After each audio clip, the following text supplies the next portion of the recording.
I love you too. Can you just, flip it back real quick? I just saw you drop.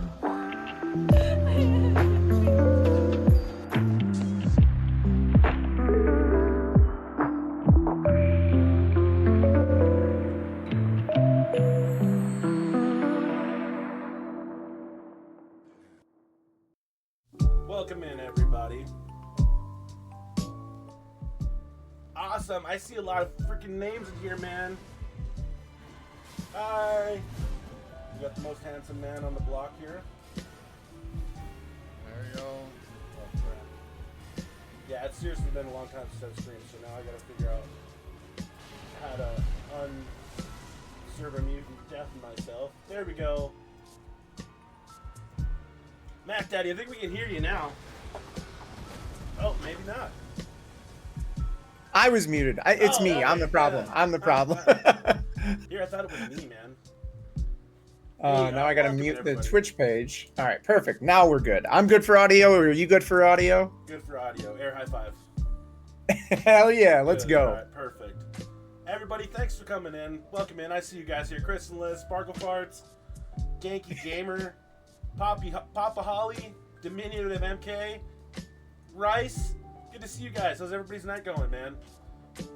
What we got on the block tonight is obviously, as everybody knows what everybody's showing up for, my man here, MacDaddyisdumb. We got an interview with him.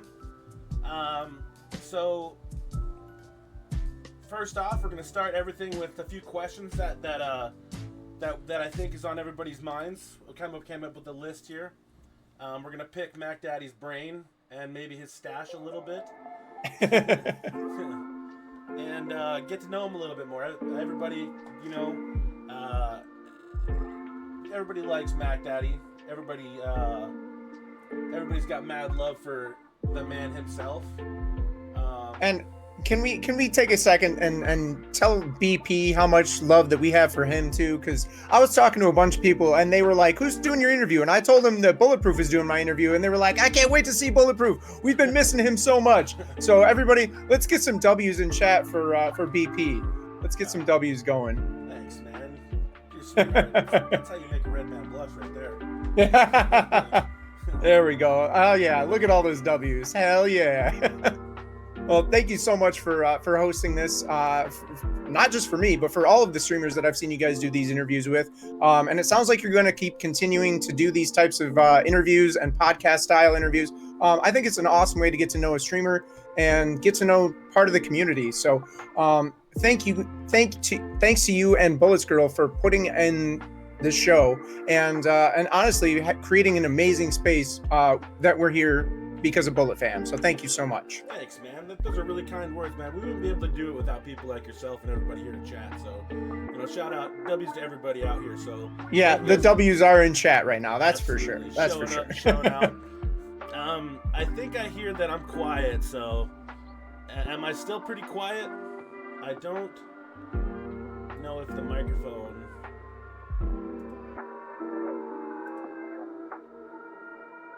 I should be using the right microphone. Turn up your mic. My mic is all the way up. Literally up as high as it can go. Maybe if I turn down... You can turn me down and then people can turn up the chat. Maybe. I am a loud individual. These things have been told me quite often. Which is eventually why I became, you know, a DJ, because I can project my voice and I'm not afraid to start talking. I'm not too, I get it. I gotta go through all the settings and figure out what's wrong. Totally fine, totally. I don't know why. I feel like every time I do this, it does like reset a little bit. Oh, I feel you. Sometimes I'll get on Discord and for no reason at all, it will switch to the microphone on my webcam, and I'm like, "Excuse you, I haven't unplugged or plugged in anything. What the hell, Discord?" So okay, I understand. Is that better, you guys? Because it always switches to my microphone on my camera. Yeah, same. It's no fair. Oh no, it's now the volume's at 9. All right, there we go. That should be exponentially better. Oh my goodness. Now I'm blowing ears. Now I'm blowing ears. Yeah. Dropping panties and blowing ears. All right, I think I figured it out. Oh, I think we got some way better, some excellence in chat. That's better. All right, cool. I think I hear BG in the background. Yeah, you did hear BG in the background. She was the one who suggested it. She's a genius, let me tell you. Hell yeah. Well, she married you, so obviously she's got to be a genius. Now you're just buttering me up, dog. Now you're just buttering me up. Trying to get in my pants now, bro. Okay, guys, so we got a few questions. Keen, couple of zombies. Good to see you guys, man. Nick, love you guys. So we got a few questions here. We got our buddy MacDaddy here. He's got 1.3 thousand followers on Twitch, streams on YouTube. He's got tutorials and cooking streams over there, along with a few other gaming streams, man. If you guys haven't hit him with a sub over there on YouTube, be sure to go check it out. Hit him a sub, drop a follow, or whatever they do over there on YouTube. But he's got some pretty good stuff in there. I really liked your intro that you got going on. It must have been like when you first started streaming, huh? When you popped that intro on YouTube. Yeah, that's old school. So it was right around the time that I hit affiliate that I put together that channel trailer. And that's Baby Mac. You can tell because there's hardly any beard. It was right before that I recorded that video. I actually recorded a commercial for my DJ business. And the beard, I just trimmed it very, very clean, got it real low to the face. That's the shortest it's been in years. Really? So yeah, it was kind of interesting because like I cleaned it up, I started streaming, and then just the beard growth was immensely happening from there. When's the last time you watched that video? I every time I pull up my YouTube page, it's the first Yeah. thing that pops in. I saw And it. I know it's on my list of things to do to create a new channel trailer. Because I'm no longer even a dog dad. Unfortunately, my dog passed away in, right before Thanksgiving. So you know, something I say in the video is technically a lie. So You guys write that down. We're gonna be playing 3 Truths, 1 Lie later. So Baby Mac, yeah. Baby Mac. That's awesome, man. Yeah, I'm sorry to hear about your dog, dude. That really sucks. That's really painful to go through, man. Your best friend, you know. So yeah, yeah. She lived a good life. She was happy. So. What kind of dog was she? She was a rat terrier corgi mix, and she had a lot of energy and was a lot of fun to hang out with. She was super chill and would give you kisses at all the right times, you know. That's great, man. That's great. Yeah. I had a Jack Russell Terrier Blue Heeler mix. Oh, That was nice. that's the one that was you bring up. I have him somewhere here. He's like on one of the shelves, but I'll have to show him one time. Nice. Okay, so Twitter says Hi, McSooty. Twitter says you're fighting out of Zeus's beard by way of Michigan. You guys got cold winters over there? We definitely do. So we're almost Canada cold. You know, people talk about the feet of snow that they get in Canada. It happens in Michigan too. I've actually lived all over the state, and there was a time where I was living in northern Michigan and working at a big retail store. I lived about 45 minutes of a drive away from where I worked, and there was so much snow that happened overnight, and the snow plows could not even make it down the road. They had to like chip away a little bit at a time. I could not get to work because there was 2 feet of fucking snow on the ground. Oh, that's wild, man. And it literally happened overnight. So it's not like, oh, you know, we got 2 feet of snow over the last few days. No, it was like hours and the snow was on the ground. So I've broken my back shoveling, and, you know, I no longer pick up a shovel except for the little hard to reach places. I use a snow thrower at all times possible. Absolutely. And, Yeah. They're one of the self-propelling ones? Yes. I made sure to buy one of those when I got my property. So I've also worked for companies where I've gotten to use snow plows and a bunch of other big equipment. So I love operating the big heavy machinery. Absolutely, man. So let's start with a little background with your own words. I can deliver the the fanfare and stuff like that, but I feel like people want to know, who is MacDaddy? Let us know a little bit about yourself, man. Who is MacDaddy? And that guy, you know, That fucking guy. I am MacDaddyisdumb, guys. I grew up loving Star Wars and sci-fi from as far back as I can remember. And it was just something that I grew up with. I wore the shit out of the VHS tapes that my parents recorded the frickin' movies off of the over-the-air antennas, you know? Like, we had to re-record them so many times as a kid because I wore out the tapes. So I grew up really with a passion for the original trilogy with Star Wars, and I absolutely, it sparked my interest in computers, in fantasy, in the world of video games too, because my dad is very technically inclined. He's actually an engineer. He had a computer in the house my entire time I grew up. So I was introduced to video games at a very, very young age. I'm so old that we actually had DOS on our computers. We had to type out our commands, CD /, directory, and shit like that. And they were called programs back then, back before everybody called them apps and applications.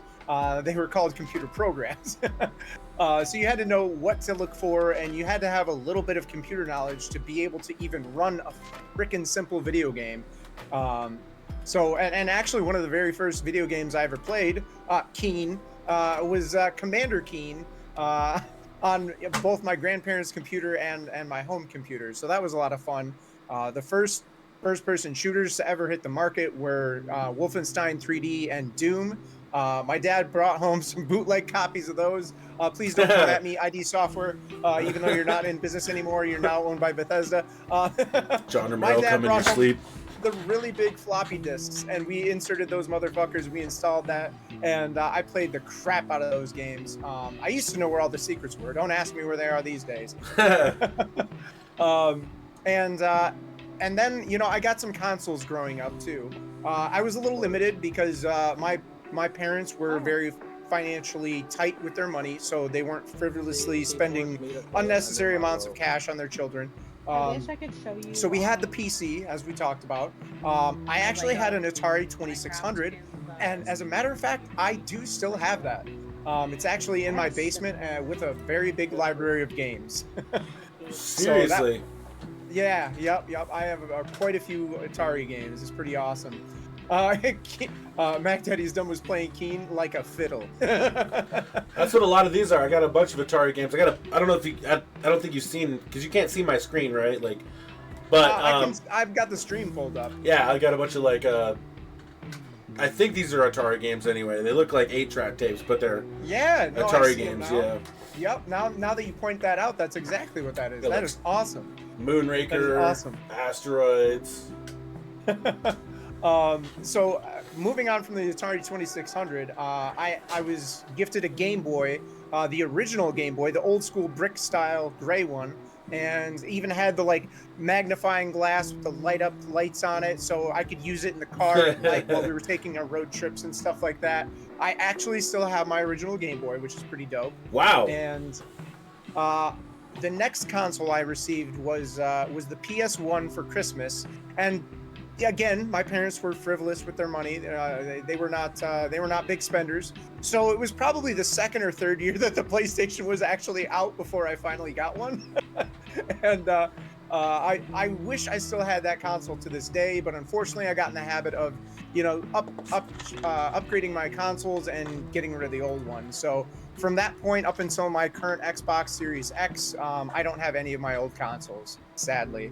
But now that I'm kind of getting into the older video games, I might actually get an Xbox 360 and go back and play some of my old games. Same thing with a PlayStation 2. So that would be kind of fun, doing some retro games on original equipment. Absolutely. Even with a CRT TV, the old tube screen. Yeah, big old thick son of a gun. Absolutely, man. That'd be great. Heck yeah. Get a nice like HD Toshiba, 24-inch. Yeah, those are hard to find, but those were top notch. So. It's funny that you were bringing up your consoles, man, because BG, like I had older consoles, but BG's like, you need to get rid of those.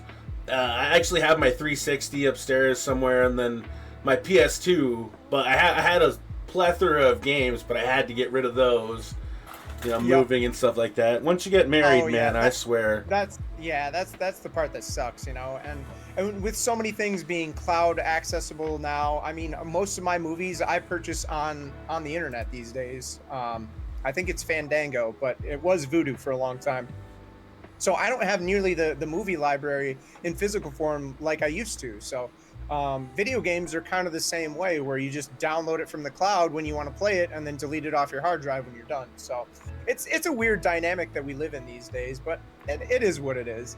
And so that was the last console that I received from my parents. After that, I was responsible for purchasing all of my own consoles, even bought the PlayStation 2. I got it the day it launched and shipped it and ordered it from Toys R Us. That used to be a physical store with an online presence. Oh, and, yeah. Giraffe mascot, right? Days, yep, the giraffe, yep. Kids these days don't know about that Toys R Us, but that's all good. So yeah, that's my my introduction into games, into sci-fi. Other than that, a little bit about me. I like to cook. Actually, I love to cook, and I cut meat out of my diet about 8 or 9 years ago. People ask me all the time, do you miss it? Why did you do it? The main reason was to be healthier. I have illnesses on both sides of the family that are, usually caused by, red meat and stuff like that, in there.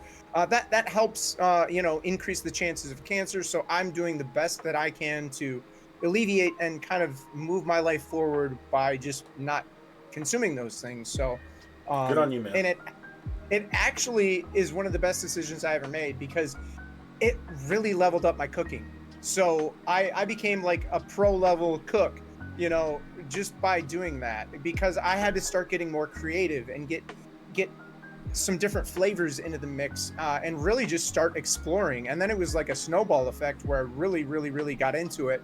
And oh my gosh, I love cooking, everything from Italian, Mexican, Asian, you name it, and I love cooking it. So I've seen a lot of dishes in the Discord that you post, man, and I'm like, wow.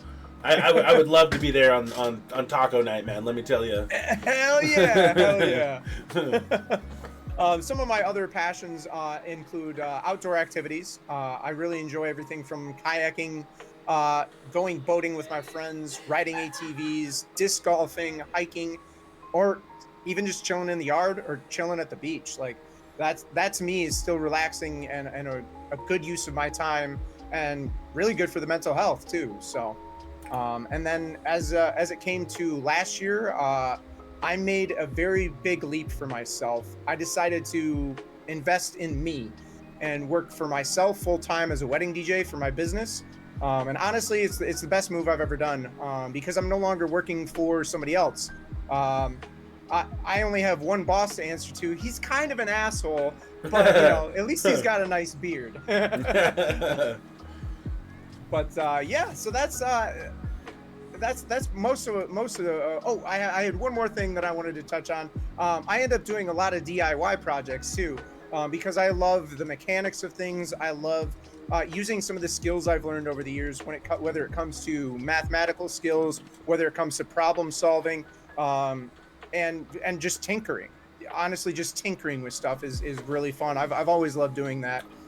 So I end up doing stuff when it comes to fixing my house, fixing up the property. I work on my own vehicles, and I do my own lawnmower stuff. And I don't mind getting dirty with electronics too. That's a lot of fun too. Do you have like a general knowledge of like all these things? Like, okay, so working on your vehicle and the small engines and the engines. Do you have like a general knowledge of that, or do you just like go and find what you need and then do the research? Yes and no. So a lot of like I have a general knowledge of like all things DIY, and then like as a project surfaces, I'm like, all right, let's figure out what I need to get into for this. And so like when it comes to working on vehicles, I don't do a lot of engine work, but I did do the small engine work and fix my lawnmower, which blew my mind that I was able to do that. But that was never something I dove into before, and I did that this past summer. And I took a shitty lawnmower and dumped a couple $100 into it and got it into a much better working status, and I've been using it ever since. So yeah, so I do a little bit of both, a lot of YouTube tutorials and stuff like that. So when I can share my knowledge, that you mentioned me doing YouTube tutorials, when I can share knowledge for something that I am confident in, that's where I love making those Mix It Up tutorials for YouTube, because Mix It Up is a streamer program that I use, or an app, as kids call it these days, and I use that to do all the fun effects and stuff on my stream. So I've started making a couple of videos. I've only got 2 available right now, but I do plan to have a whole series of them. So I like sharing the knowledge and not gatekeeping that stuff. I love helping people out, so that's something I've always had a passion for. And so you're doing the research on these things, and you're also writing your own videos and editing them yourself too. Yep, exactly. Good job. That's a lot of work, man. Good job. Yeah. It definitely takes a lot of time to get in there and edit everything out and do all that. So good on you, man. Honestly. For sure. Yeah, editing is something. So dialing it back to high school days, I was in the video production class, and we were using VHS tapes and using an actual like mixing board for editing and doing all that stuff. And it was a lot of work, but it sparked something in me. And then I actually did an internship at a TV station like towards the end of my high school career, where they had digital stuff. And it was nothing like what we've got today, but like being able to do some of that stuff on the computer blew my freaking mind. And then it was so cool, and it was intuitive, where I could kind of get behind it and start learning some of those things. Unfortunately, I never had a computer powerful enough to really do any of that for myself up until recently. So when I started streaming, started editing some of my clips and, making them, adding fun stuff to them, editing the audio with them, and doing all sorts of fun stuff like that. And I'm having a blast. So you take what I'm doing there and you add that to the stuff I do on my stream, and I make some really fun, and like I think they're fun, at least some fun videos to share on my stream. One of the crowd favorites is a video that I put together, a little montage for America Mac, and so you redeem the America Mac, and a little montage plays, and it's a lot of fun, and it's to the theme song of Team America World Please, so it's awesome. Everyone knows that one. Yes, I mean the VHS tapes. Absolutely, man. So you said you're a wedding DJ, man. That's got to be a really fun gig. You have to obviously have a really good knowledge of music, right? So I know it's really hard to say pinpoint. Like, I always get asked, like, what's your favorite anything, right? And it's hard to pinpoint one thing, but what's one of your top 10 favorite songs right now? Or if you could just give a few? Yeah, so I know there's some other questions regarding some of the songs, so I'm not going to give away too many right now, but so like I listen to all sorts of music. But when it comes to like me chilling in the car, chilling, doing stuff around the house, I listen to stuff that I don't normally play at weddings, whether that be like metal from Slipknot or some System of a Down, or it could be some EDM music, that might not go over well at weddings. It could be, some alternative music, like 311, Incubus, some classic rock like Led Zeppelin and Pink Floyd. But like when it comes to like some of the newer stuff, I really like the Foo Fighters. They're putting out a lot of good music. Unfortunately, their drummer passed away. I think it was 1.5 years, 2 years ago. It was a really sad story, and they were doing some really big things. But I know they're still together as a band and they're still making music, so I applaud them for that. And Dave Grohl, he put out an autobiography, and I listened to the audiobook. I have the actual physical form of the book. I look up to that man quite a bit, and I have a lot of respect for him musically, because I grew up playing music on the piano and guitar and stuff like that. So unfortunately, I was never like in a band or part of any of the cool kid club, but like, music's always been a part of me. So that's kind of some of the background for where I came from for music. So when it comes to like listening to music these days, like I've been listening to the Gorillaz a lot lately. And they've got, I think it's about 1 year old for the song. It's called New Gold. And there's a remix of the New Gold song by Dom Dalla, and it's fun. It's a lot of fun. It's got that like almost EDM sound to like electronic music, almost alternative music, and then they've got that upbeat like funky dirty bass like remix style, and it's a lot of fun. So that's one of my like go-tos, and I'm like, I need to put something on. So yeah, and I've been listening to like their old school music, their remixes and stuff like that. That's kind of been my my anthem this past like 2 or 3 weeks has been the Gorillaz. That's awesome, man. You can't go wrong with the Gorillaz, man. You can keep coming back around and circling back over with the Gorillaz, man. They got the really good like you'd said it, the dirty funky beats and stuff. It's a lot of fun. I had revised one of the questions, so I'm not sure if it had gotten asked twice, kind of in a repetitive thing. So this is one of the ones I've revised. I'm not sure if you've gotten time to remember. I know because some of my older gamer tags were kind of weird too. What were some of your earlier gamer tags that you could remember that you went by? That's the same singer from the Gorillaz, and I was like, the fuck? And I was like, oh my God, I immediately went through and listened to that song right next to Gorillaz, and my mind was blown. I did not know that he was the same singer and he was the same guy. And I was just like, this is incredible. Like that little knowledge drop was just like an explosion that happened in my brain. And yeah, I've been like, holy shit. Whoa. That's crazy. I know exactly what you're talking about, but I think the interview just skipped, or maybe my brain I just had a stroke. But you were sitting there smiling, and you must have like froze and skipped, but I had asked a completely different question, and you came back with a response about the gorillas, and I was like, wait a second. Interesting. Yeah. Yeah, they said there's some lag. They said it cut out. Can you guys hear me? Are things back to normal in the stream?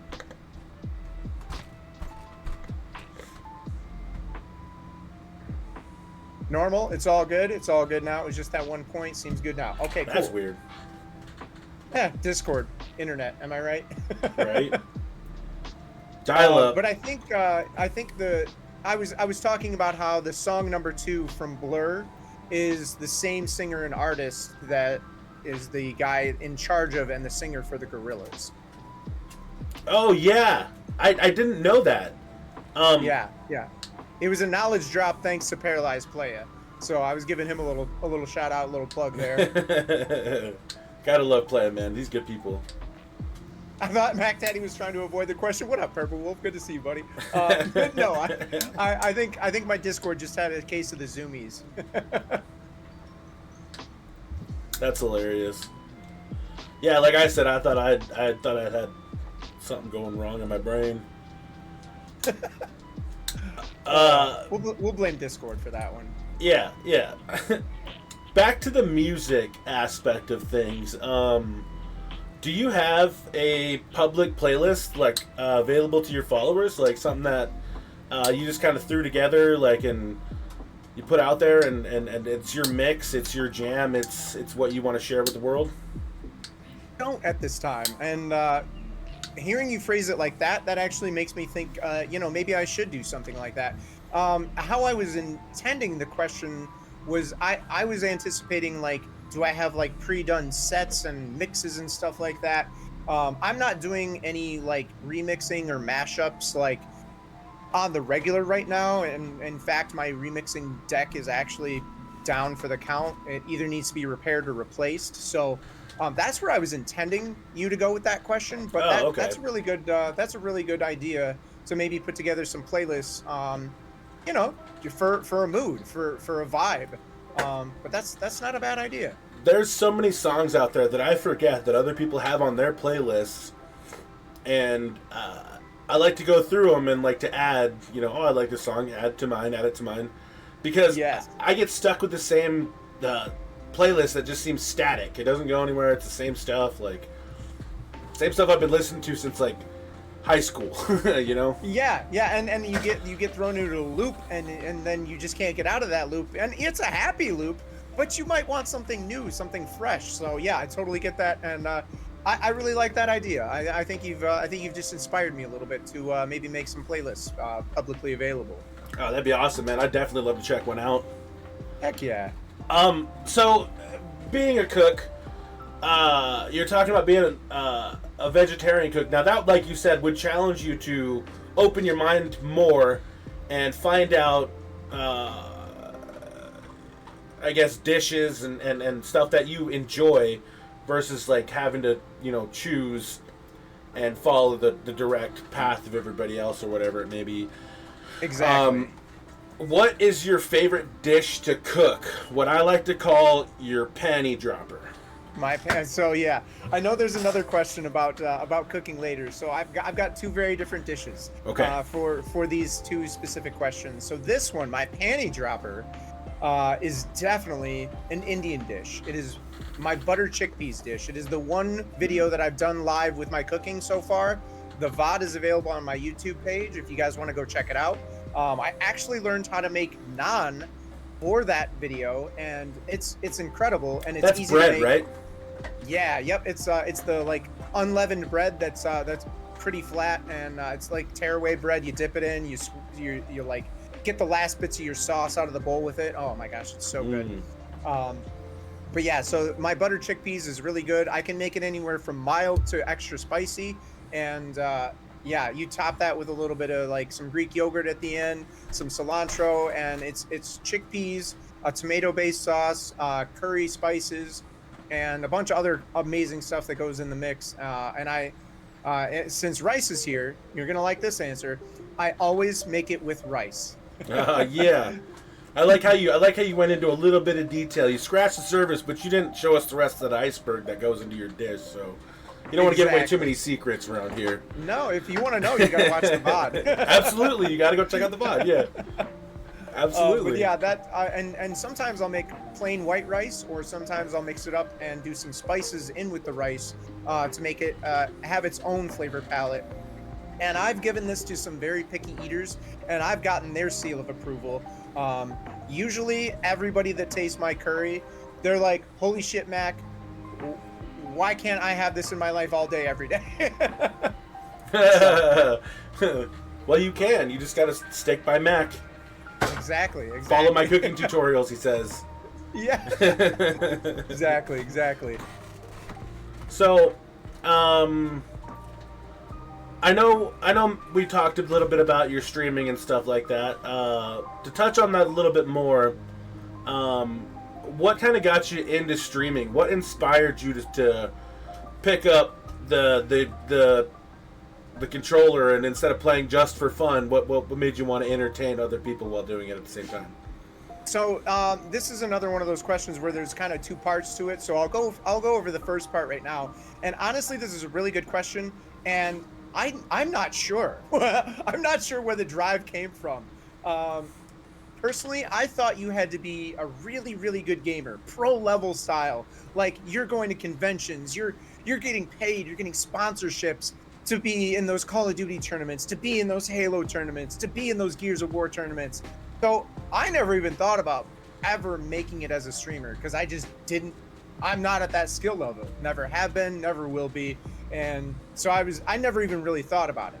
But you fast forward a couple years, and the Xbox actually integrated streaming. I forget what their original one was called, but then they've started Mixer, that's the one.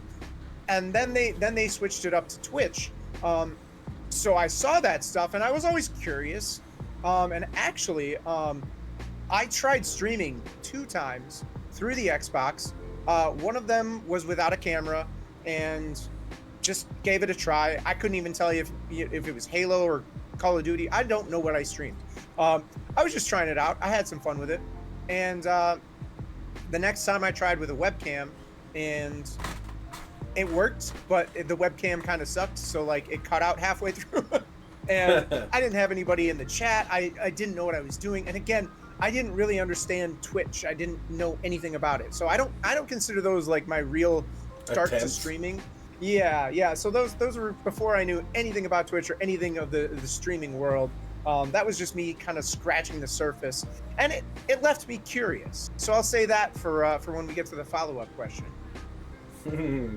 Alrighty, so I see you've been gaming on the Switch, right? I like the Mario Party series a lot. I've been wanting to go back to the Switch to pick. I'm sorry, it's blasphemy, I know, but I haven't played Breath of the Wild or Mario Odyssey or. Hate me in the chat, if you will, but it is all good. I've actually never played a Zelda game, so I know there's a lot of love for the series. I know people absolutely love those games. I never had the opportunity, as we discussed my consoles growing up. I never had those when I was younger, so I never got into them back in the day. I never got the taste. I never got the flavor for it. You know, the only time I would ever play a Nintendo sit-down console was usually at my cousin's house or friend's house. And we would play the multiplayer games, or we would play the Mario games, you know. So we would try and do stuff together, versus, you know, hey, let me sit down and play this RPG for 8 hours straight, and you just sit here and watch. Like, no. Yeah, that makes a lot of sense. So we would play the Mario Kart games. We would play the Super Mario Brothers co-op, and, you know, stuff like that. If you die, you pass it. Yeah, exactly. Yeah. So, yeah. next. Yeah. So that was my early, you know, console experience with Nintendo. So I never got into those games, but I know that people love them. I never got into it. So my favorite Nintendo games were the old school platformer, you know, Super Mario games on the Game Boy. And when it comes to the new console, I just got it's an original Switch, but I just got it last year, and I just bought my very first game literally a couple months ago. And So I bought Mario Kart 8 and I'm absolutely loving it. It's a fantastic fantastic game. I might not be very good at it, but I enjoy it. I enjoy it a lot, and I've been able to borrow some games from my sister. And right now I'm currently playing through Luigi's Mansion 3. I never played any of the other two, but this game is hella fun, and it's very exciting. So That's awesome. Such good games to play on the go as well. So yeah, you can yeah, and that's what pack I've been it up doing. and- So when I go traveling is when I take my Switch out the most, and I play those games. So I'll either get down on some single player Mario Kart, or get down on my Luigi's Mansion 3 until I'm finished up with that game. So That's awesome, man. That's great. I let's see. I feel like the SNES and stuff like that was so vanilla growing up. I feel like everybody kind of like had them and stuff like that. So, but yeah. some of the games that you played, I found on your profile. I went in, did some digging. Call me PIBP. I noticed you completed. Here's some of the games you completed. For those who don't know, you completed 4 games last year. Of what is it? March, April, May. I gotta count on my fingers and toes. May 16th, you completed The Forest on PC. The 7th, you completed Marvel's Avengers. How did you like the Avengers, by the way? So I have a love-hate relationship with that game. I loved the gameplay, and I thought it was a fantastically done game. The multiplayer aspect was super fun, and the story was great. And I went through that game trying to 100% it, and I eventually achieved all of the achievements in that game. But the very last achievement literally was like, you got to play through 500 of this dungeon. You've got to go through 500 dungeons. Oh my gosh. And it was like, are you serious? So it got very grindy, and I never even played the DLC for it because there was no achievements for it. And by the time I was done getting that last achievement done, I was like, nope, you're getting uninstalled right now, and I'm not opening you ever again. That's hilarious. However, I think it's been long enough where I would love to revisit and check out those DLCs for that game. But unfortunately, they stopped creating updates or creating future projects with that game. It's one of those games that had a lot of potential, but then nobody played it, and they didn't have enough people updating it, so it just kind of went by the wayside. So yeah, it was a really, really good game, though.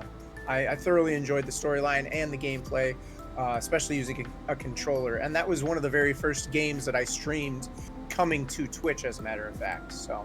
Oh, that's really neat, man. So, yeah. I played it a little bit. I also played it on. I think I own it on Xbox. Yeah. But, yeah, that's really interesting. That kind of goes into one of my next few questions. But I'll wait till I get there because I want to know if there's any other ones too. But Yeah. you get on the 24th, so you had completed quite a few games here in May, man. Yes. The Star Wars Jedi Fallen Order. And then Yep. 6 months later, you did Dead Space. 2 months after that, you got Dead Space 2. And 2 months after that, Dead Space 3. Yep. And then a month after that, you got Lego Star Wars The Skywalker Saga. I remember you playing that, man. That was a lot of fun watching you play that.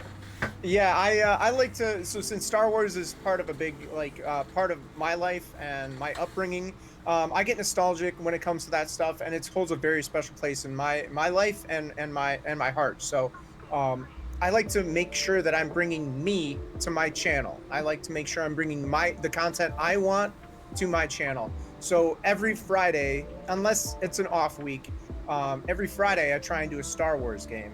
And for a couple of months there, that was a very big game. So it took me a long time to finish that Lego game.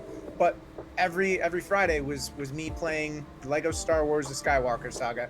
And people were like, hey, you should do more Lego games. And I was like, I love that idea, but I think I'm going to continue with the Star Wars games for now because I have a lot of Star Wars games. Yeah. Hint, chat. There's a couple of games we're going to be playing later for a couple of giveaways that might be Star Wars themed. Aw, shoot. Or not themed, but they are Star Wars games. So, have you ever Hell played The Force Unleashed? I have that. Yeah. I remember playing it when it first came out. I loved that game. Oh my And, gosh, it was so good. yeah, I thought it was revolutionary. And again, I wish they'd come out with like a newer version of it, a remaster of it, because I think that would be fantastic in 4K. Absolutely. I think I originally played it on the PC, or I tried playing it on the PC, but I ended up playing through the entire game on the Xbox. I think 360. Yeah, I it was one of the first games I picked up on PS3. So it holds a really big place in my heart. Both of them do. They're really good. So Hell in yeah. progress right now on PC, you got Gears of War, the Ultimate Edition. That's the first one, right? The first Yes. Gears of War? Yep. That's They awesome. they just came out with that game 2 or 3 years ago, and that's the remastered version of the original game. And actually, another Bullet Fan member, he's here in the chat, Genki Gamer and I. Genki was like, "Hey, dude, I know you love Gears. How would you like to do a Gears playthrough to anticipate the new Gears game that's going to come out later this year?" And I instantly said, "Fuck yes." Hell yeah. That Genki Gamer guy, he's a VTuber, so I know you can relate. Absolutely. He's a ton Love of fun to hang out with, a lot of positivity. Big shout out to Genki Gamer for asking me to play this game with him, and we've been having a lot of fun with it. We had our very first episode last week, and I'm looking forward to our next episode that'll be tomorrow night, 7 p.m. Eastern Standard Time. Check him out, There's guys. that Genki guy. Be sure to check them out, guys. Yeah, I'm super excited about the new Gears game, too. Back to the Star Wars thing, another game you got in progress is Battlefront, the Classic Collection. Dude, and I remember playing those games when they first came out. I want to say it was the original Xbox. Maybe it was Xbox 360.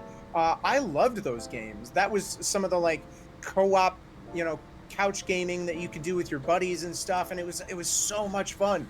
And it was kind of like something they'd never really done before, and I enjoyed those games quite a bit. So they announced that they were coming out with a Classic Collection, which is the remastered version of the old games. So that came out earlier this year. Unfortunately, that game got shit on the reviews.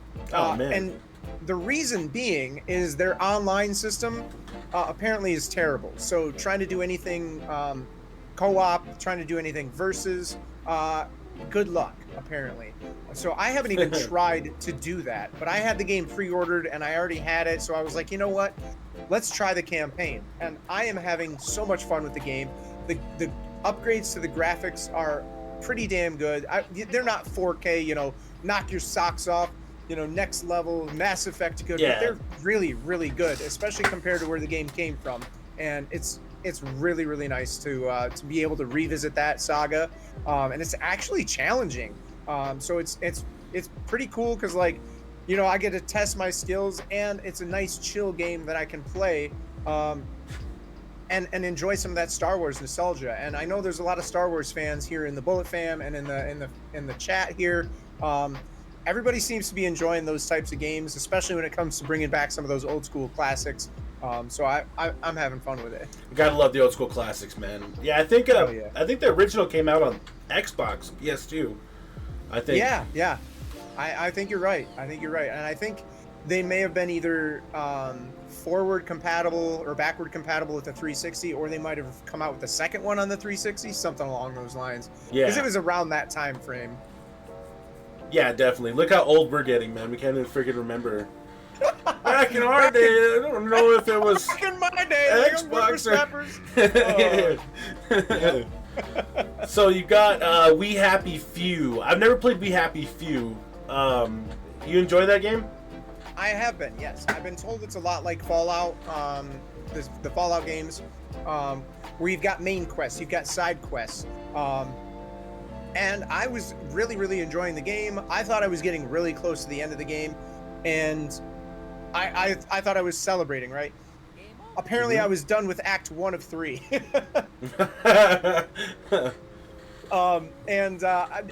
Additionally, my really cheap capture card that I bought for streaming last year, there's a big audio delay, and it's to the point where I don't want to play any Xbox games on stream right now, so I'm only focusing on games that I can play on my PC. So currently that game is on hold. But I do plan to continue and finish that game after I decide what I'm going to do for a new capture card. And it honestly was a ton of fun. The storyline was very silly. There was a lot of fun, weird things in the game, and like the people were taking joy. It was kind of like 1984 dystopian future. If Germany had actually won World War II, you know, so there's some weird stuff going on in that game, and then there's just some funny like one-liners that people say, and it was an actual very enjoyable game. And I grew up reading 1984, watching Equilibrium, the Christian Bale movie, so I like that style of like a story. So that to me was very appealing. And the game had always been on my back burner, and it was on Xbox Game Pass. So I was like, you know what, we're gonna play this game. And I ended up finishing the first chapter, and again, we're putting that one on pause for right now, until I decide what to do with my capture card. Well, that's really cool. You're still willing to share it with everybody else, though. That's a game you're wanting to play on stream versus just, you know, completely finishing it by yourself. So, right.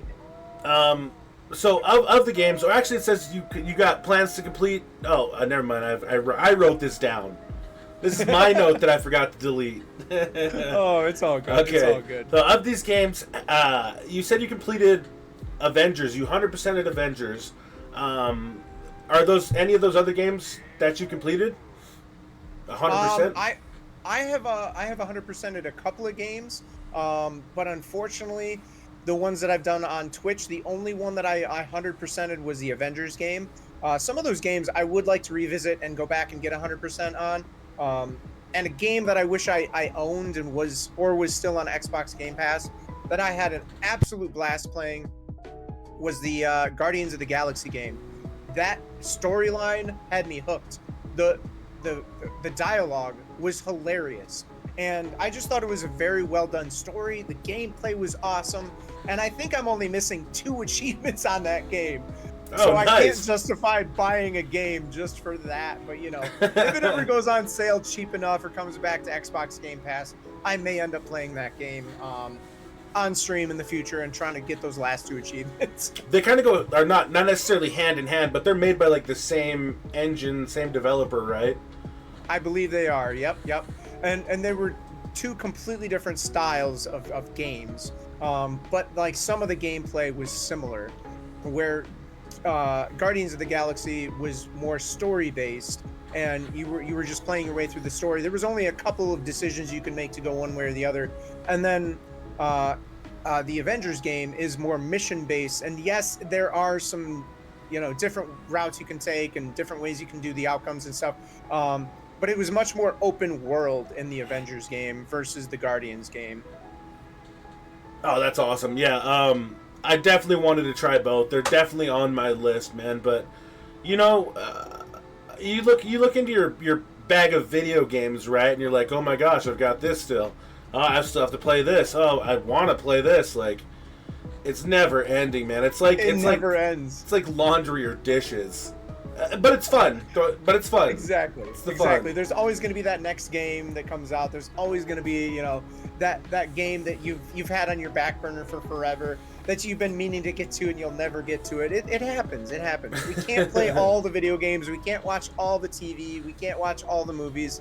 It's okay. I know. Pick what you want to do and run with it. And if you're not enjoying a game, if you're not enjoying playing a game on stream or in your life, don't force yourself to do it. Move on. Accept the loss and move on, because you're going to be better off moving on to something that you enjoy versus, you know, punishing yourself to finish a game that you hate. So, you know, that's an approach that I took to my streaming quite a while ago. Was, you know, I'm not going to be a Call of Duty streamer. I'm not going to be just a first-person shooter, you know, online play only shooter, you know, type of gamer. That's right. Not who I want to be.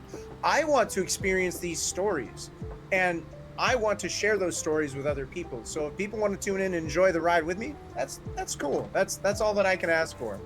Hell yeah, man. I definitely like the vibe. There's a little bit of tidbit of knowledge for everybody from MacDaddy. If you don't like it, don't enjoy it, move along, try the next thing, man. Have fun. So, exactly. And if you think that you you could be more interactive by doing a story game, go for it. You know, if your main game is Fortnite or your main game is Call of Duty, and you don't think you're getting the viewers or interaction that you want on your stream, take a step back and try a different game. And yeah, it might take you a little while for that to catch on, that you're not playing Call of Duty or you're not playing Fortnite for a while. But you're gonna find some new people. You're gonna find some people want to be more chatty or ask about the game. How are you enjoying it? What aspects do you like? What don't you like about this game? It engages in more conversation when you do something different than your normal. So that's why I don't like sticking to one specific game. That's why I'm not just a Fortnite only streamer. Sure, I'll play it sometimes, but that's not the only thing I ever want to play. That's not the only thing I ever want to stream. So. Yeah, absolutely, man. So touching back on your actual job and working for yourself, I know you're saying you love that. I'd imagine being a DJ IRL at a wedding, I'm sure shit gets out of hand sometimes, man. And I'm sure you've got quite a few stories. What's one where shit just got wild, man? You can. I'll leave it at your discretion to where you can. Give me two. I got two pretty good ones to share. So we're gonna take it back to Baby Mac. He just started his own company, and so this was right around 13 years ago. I was at this beautiful, I mean, giant mansion of a log cabin in northern Michigan. Huge property. Absolutely, like millions and millions of dollars worth of property, and they're having their wedding there. It was a very clear day. It was absolutely gorgeous out. This is the story about where MacDaddy learned that adequate shelter for DJ and equipment needed to be a clause in his contracts. Because I show up, there's no tent, there's no pavilion, there's nothing. I'm literally just setting up out in the open, and there's nothing above me. So I've got the sun beating down on me, I've got the sun beating down on my equipment, and I'm like, this sucks. And I always bring sunscreen now too. So we're playing, you know, the night's going fantastic. They got the dance floor out there, everybody's having a great time. All of a sudden, the sky starts looking dark. And I'm like, uh-oh. And pull it up on my, 3G phone, I'm like, uh-oh, there might be a storm rolling in. And I look to some people and I'm like, hey, if this storm rolls in, you guys didn't give me a shelter. I am going to need a lot of help very quickly. And everybody's like, oh, the storm's not going to be here, blah, blah, blah. I'm like, okay, well, just be ready and be warned. And I am not kidding. That storm rolled in and literally the sky opened up and buckets of rain started falling. Oh, no. I got on the mic and was like, yo, I need help now. Shut everything down. I've never moved so fast in my life. I unplugged everything as quickly as I could, got everything super important under my DJ table, and I made an assembly line. I was like, you, take this, go into the house. You, take that, go. And I was just like barking orders at people. And so finally we get everything inside. They've got some towels for me. We dry off most of my stuff. And they're like, man, that was crazy. And I'm like, yeah, hopefully none of my shit's broken, right? And they were like, well, since we still had like 3 hours on our contract, do you think you could set up in here? And I'm like, well, sure, fuck it, why not? So I went up on one of the balconies in this huge, like, multi-tiered log cabin and set up my equipment. And I'm not kidding, they paid me to stay extra. They partied their faces off till 3 in the morning. It was an absolute banger of a time. And none of my equipment was broken or ruined. So that's the important part. Nothing needed to be replaced. That's the biggest thing, man. I can't believe welcome in. I can't believe, honestly, that none of your stuff had gotten ruined. I was worried about it. I thought that was coming in the story. I thought, oh no. Yeah. I took the two things, the laptop and the mixer. Those were the first things that went under the table, like right now. It happened so fast. Man. And I will give you one more story. This one's actually more recent. This happened this year. It was pretty much, it seemed like the hottest day of the year. And here in Michigan, we have the Great Lakes, so we end up getting a lot of humidity. And so if we're having a hot day and it's humid, it's like extra killer. So it was a 95-degree day, and it was like 100% humidity. Ooh. There was zero breeze, and I mean zero. They had fans out there, and they were trying to like move the air around. It was still just stagnant, thick, hot, wet air, and it was gross. I was sweating buckets, absolute buckets. So we had this really cool thing planned for the introduction for the ceremony. The bride approached me and was like, "Hey, can we do a voiceover of me talking on this song, saying a few words to my groom?" And I was like, "Absolutely, that's gonna be so awesome, right?" 10 out of 10, definitely recommend. Let's do this. So she sent me some audio, and she sent me the song she wanted to use. So I did all my thing. I did my DJ special here on the computer and made her an awesome introduction. We had Operation Make the Groom Cry, and it was a success. Hell yeah. Yeah, because she got on like, "Hi, Steve, it's me. I can't wait to see you. And like, I'm so excited to be your wife today, blah, blah, blah." And there wasn't a dry eye in the house. Not a dry eye in the house. And he's all looking around like, "Is she on the microphone?" And then he realizes it's a recording, and he's like, "Oh my God." So that was the start.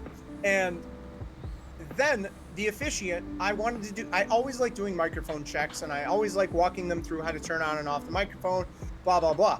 And this dude was so above it. He was like, "Nope, I know what I'm doing." And I was like, "Okay, well, this is the on-off switch, and I will control your volume over there. I've already done the mic check with myself, so it should be good to go, but just make sure you turn on the microphone." So this motherfucker, he had one job. His one job was to turn on that microphone, and he failed. Oh, man. So I realize it, right? And I like run out from my DJ booth, and I'm like trying to get his attention. I've got the mic, another microphone in my hand, and I'm trying to point and be like, "Dude, your microphone's off. Nobody can hear you." And he's not paying attention. He's not looking at me. He's not. Finally, the bride looks over, and she catches me and like looks back at the officiant, and she was like, whatever. And I was like, okay. So, but because I ran away from the DJ booth, I forgot it was on autoplay, and the next song started playing. So I'm running back. I turned down the volume, and I'm like, okay. So we had one awesome thing, two little slight mishaps. Only one of those was actually my fault. Okay. And it was me trying to fix the other guy's issue. So then, at the end of the ceremony, I play the recessional song, which is the exit music, and I cue it up. Justin Timberlake goes, "I got this feeling inside my bones," and then I hear a thud, like a very loud, large thud, and I was like, "What the hell was that?" I'm looking, I'm like, that wasn't one of my speakers because it sounded heavy. What was that? And I see everybody rushing and crowding to the front. Turns out one of the groomsmen passed the fuck out. No shit. It was so hot and humid, that dude literally passed out. He locked his knees, went down, smashed his head on this hot tub, and started getting sick everywhere. Oh. At a wedding, there's probably plenty of booze that those guys had before, probably a lack of water that guy did not consume, and he passed out. So he was down and out. So that was the kicker, and I was like, okay, no one's gonna remember that I accidentally played 5 seconds of the other song. That's gonna be the thing they remember. Let's get everybody out of this ceremony area. Hey, reception's over here. Come get cocktails, everybody. Cocktail hour. The guy was okay. He was dehydrated and took it easy the rest of the night. Was in the air conditioning, so no hospitals were needed, no stitches were needed. The man is okay. I feel very comfortable talking about this story. That's good. That's really good news. Yeah, once I heard he hit his head, I was like, oh no. Scary subject. Yeah. It could have went south very fast, and he could have required stitches really fast, Yeah. Is there a doctor in the house? You ever thought about training to be a wedding DJ / first aid doctor? Maybe, maybe one day. But I've also I'm a minister too, so I'm ordained, so I can get people hitched and play the music. You know what I mean? Oh, that's dope.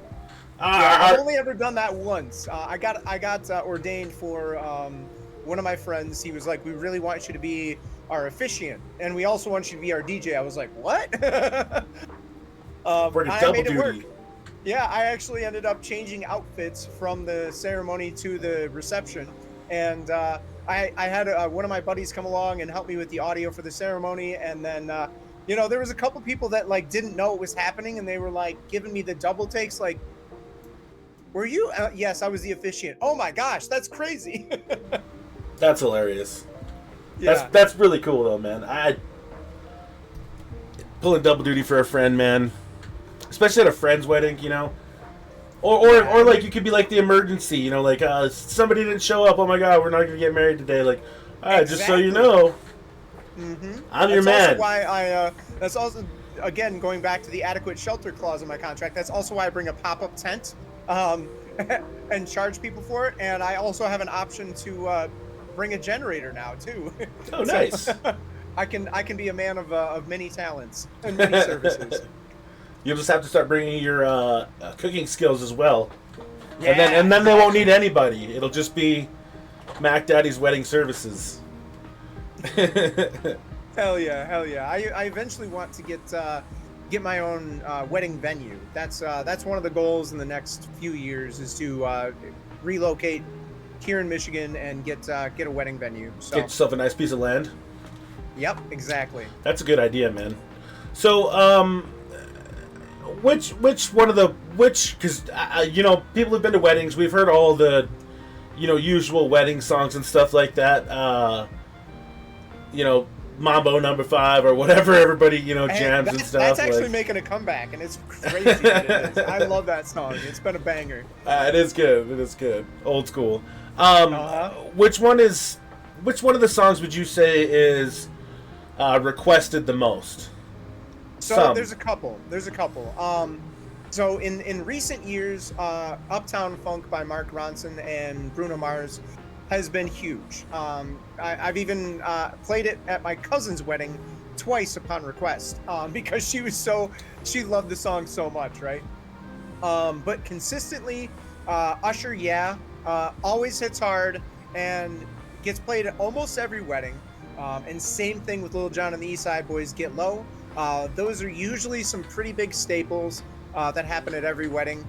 I don't like to lead.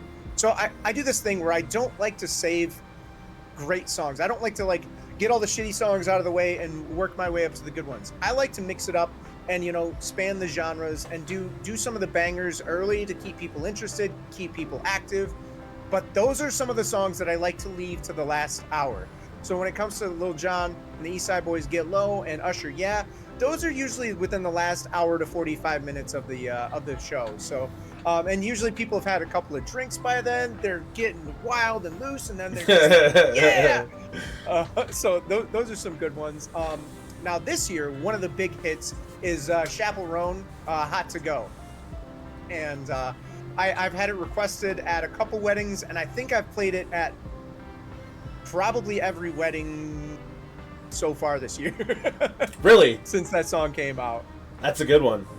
Heck yeah.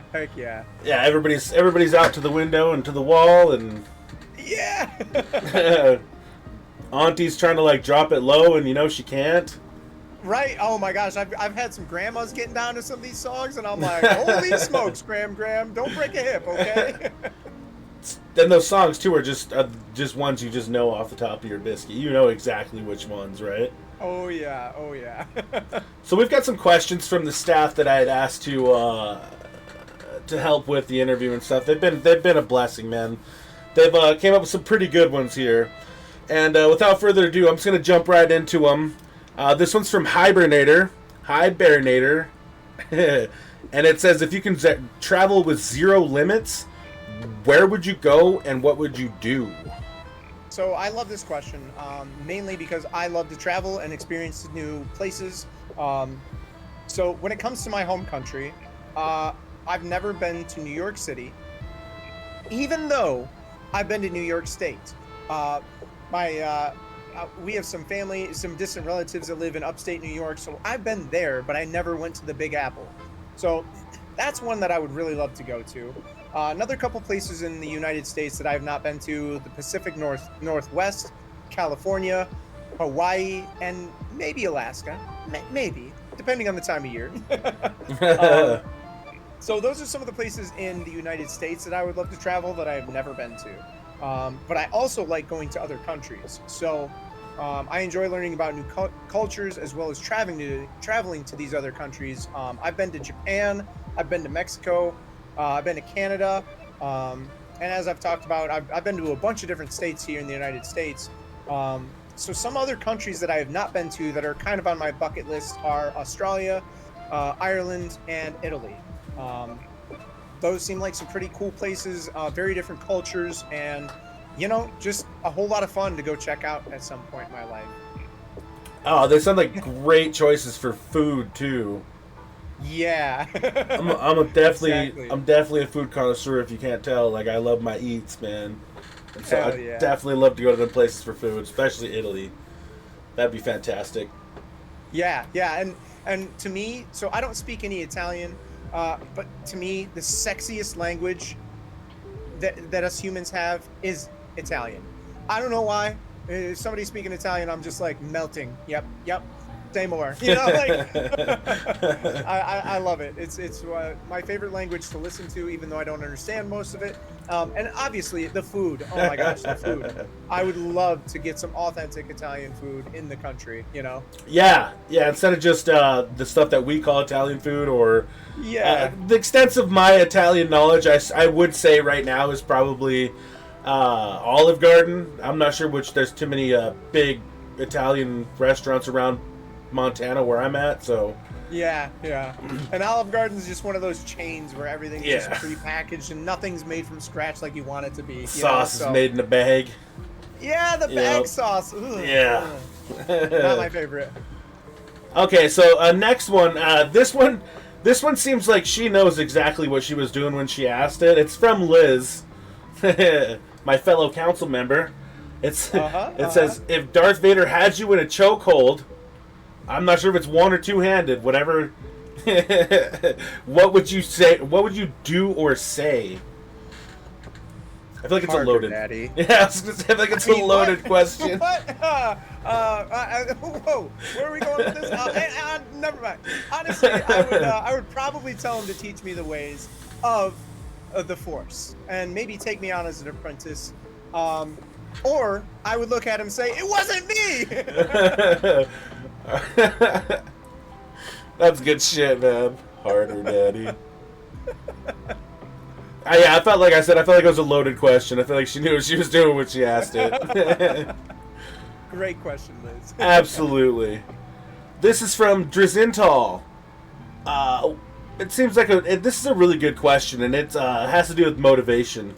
And I really like it a lot. When you sit down to stream on an off day and not feeling it, which a lot of us do feel, right?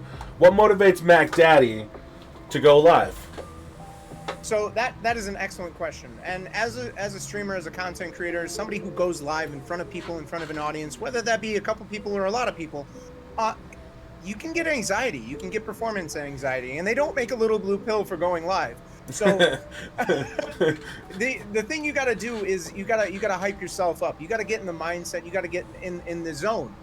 Some days it's too much. It is too much, and you just need to take a mental health day and call it a wash.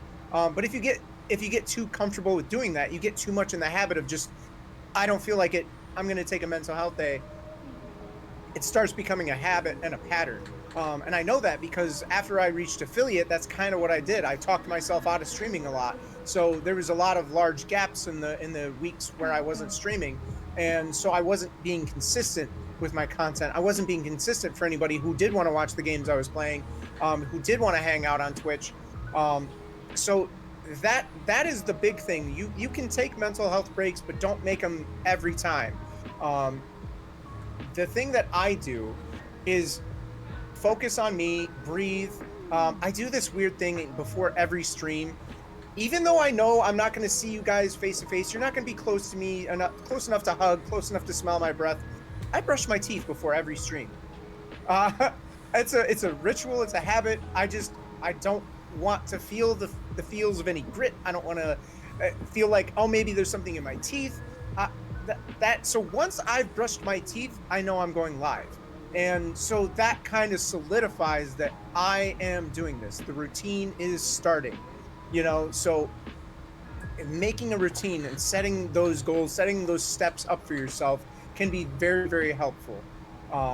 It's something that, I've had to do for myself, and I'm very glad that I do, because like on certain days, like I was very overstimulated for the last week. I had 3 weddings that I worked last weekend.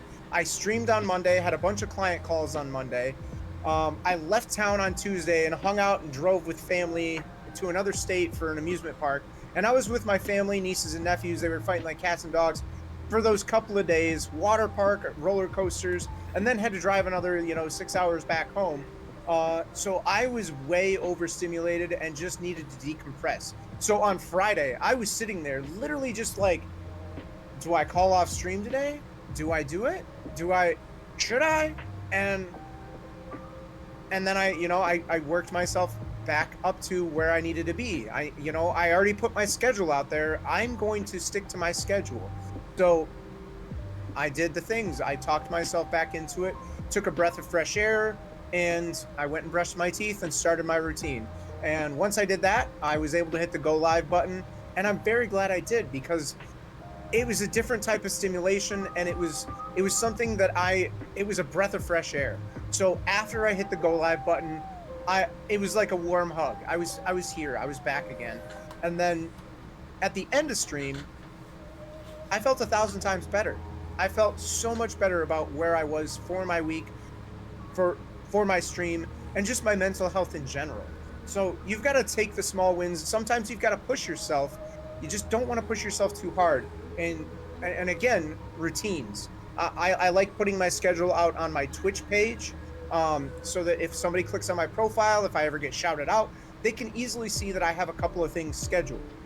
I also like to put my schedule in my own personal Discord, and I put my schedule out on Twitter. So if you're following me in those couple of places, you can kind of know what to expect, and within reason, so that's part of the routine, is making sure you're doing that ahead of time, and you don't want to cancel too many shows, and especially not too many shows right in a row, because then you get in the habit of being the guy that never shows up to his own show, and you don't want to be that guy. Oh man, I love that response. Every word of it, man. It spoke to me too, because I feel like, man, he's right. Like, I've been guilty of doing exactly what you're talking about. It's good to take your mental health breaks, stuff like that. But I've kind of let it go for a little bit too long, and it's the same thing. But like you said, you were feeling it, but once you hit that go live button, it's really wild how therapeutic it can be to have everybody around you. Exactly. Just asking you questions, being there, spending time with you. It like you said, it makes you feel a lot better once you're done. So 100%. I love that answer, man. Thank you for sharing that with us. Exactly, and I feel like that was an excellent question. And I'm always there to reach out if somebody needs some, somebody to talk to, some pointers. You need to get something off your chest. Like, at me, DM me. It's fine. If you need some assistance and you just need somebody to talk to, you need to bounce some ideas off of something, you need some inspiration, you need some help making sure you've got your schedule out in the right places, please do so. If you need that little push, please do so. That's something that like I try and do for my friends that I've made on Twitch. I try to encourage them, to help them think highly of themselves, to move to that next step, to move to that next chapter, and keep going and keep growing. Because if I believe in you, it's for a damn good reason. I think you can do great things, and some people just need that little extra push from a friend. So my doors are always open for that type of unsolicited DMs, if you will. That's what's up, man. That makes me feel all warm and fuzzy. I don't know about you, chat, but I feel really good. Holy cow. Thanks, Mac. You're a real swell guy, man. You're awesome. My pleasure. My pleasure. I try. This kind of next question kind of plays right into what we're going with here, and it's from T Support Queen, and she asks, "What got you into streaming?" Right, we kind of touched on this a little bit, and then what advice would you give to people who want to start streaming? Exactly. Yep. And I knew I knew this was going to be the second part of what I talked about earlier. So, when it came to my actual attempt to try streaming, not my 2 attempts I made on the Xbox, you know, I don't count those ones. When it came to my actual attempt to try my hand at streaming, we've got to take it back to last year. I lost my full-time job, and I started to put myself forward.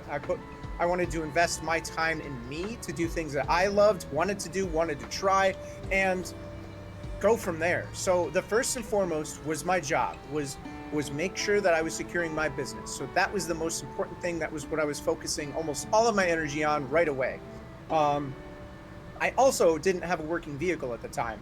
The vehicle I had, the engine died, and it was just a long, horrible mess of, you know, bleeding money and hemorrhaging money and going upside down on my payments on the car. Anyways, I was not very mobile. I couldn't really leave, and I had just moved out into the middle of nowhere where there's nothing around me. So I was pretty much stuck at home a lot. And so I focused on me, focused on my business. And one of those things that I'd wanted to try since kind of, you know, learning a little bit more about streaming was maybe try streaming. And I wasn't sure. So I was just hanging out and spending time on Twitch.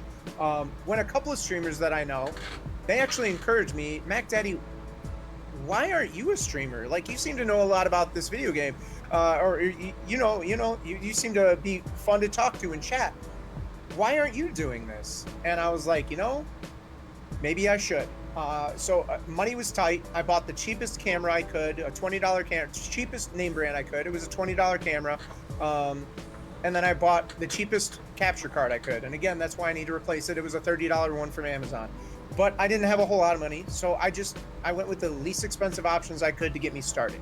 Right. And it did just that. It got me started. So I started researching how to broadcast and researching overlays and started learning that side of things. So when it came time to try that go live button, I didn't know everything, but I knew enough. I knew a little bit. And so, you know, networking, talking with those people, they showed up, they helped me, you know, hit affiliates, started meeting other new people. And, you know, it was a growth that happened. And I've always been a little bit of a social butterfly, and I love talking to people. I've always been some sort of a, you know, managerial or customer service style job. I've had many hats over the years. And so I love talking and engaging with people, finding out more about them. What makes you drive? You know, what makes you happy? Who are you? Do we vibe? Do we click? Do we connect?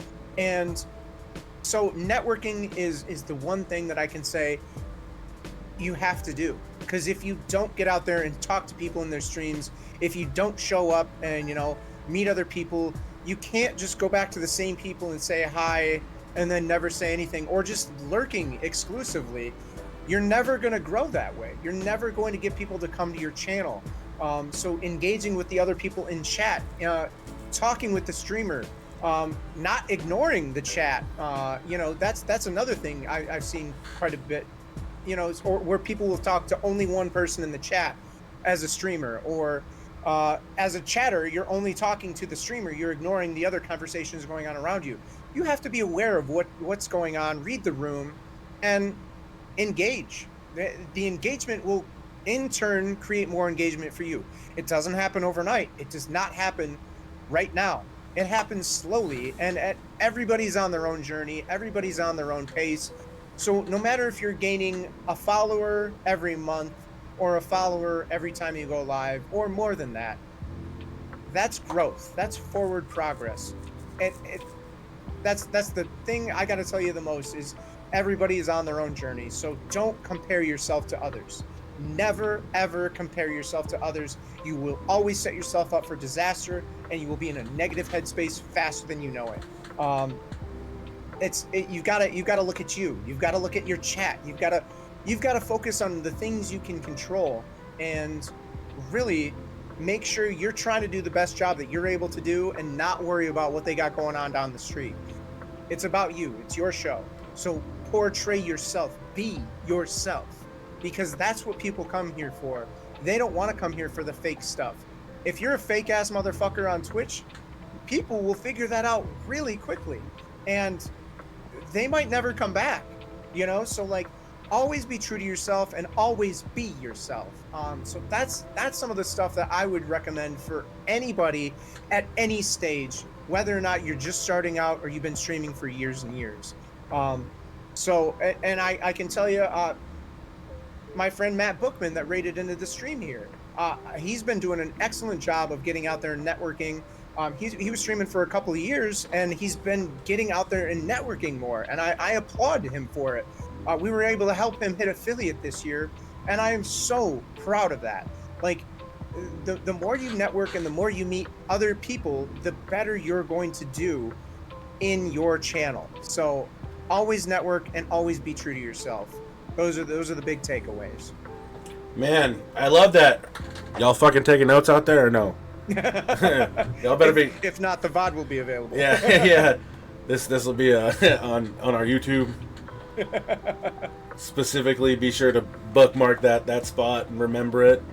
No, man, that's some nuggets right there. That's a lot. So, specifically, I really liked how you said stick true to yourself, be who you are, man, and don't try to be fake because, like you said, people will figure it out super quick. Yep. I love that, man, and like I said, I hope everybody's listening, man, because this shit, you know, takes a long time for people to figure out. And exactly, and some people never figure it out, and it's heartbreaking to watch when you go into somebody's channel and they're either just down and depressed, or they're not excited to be there, or they're comparing themselves live. They're like, oh, I don't have that many chatters. Oh, I wish people would talk to me. Oh, woe is me this, woe is me that. That's if those are the vibes you're putting out in your channel, people aren't going to want to come back. You gotta have fun. You gotta be yourself. You have to create an environment that you would want to hang out in, because you know what? You're hanging out there. absolutely. So you got to make it a fun place for yourself first. Always put yourself first.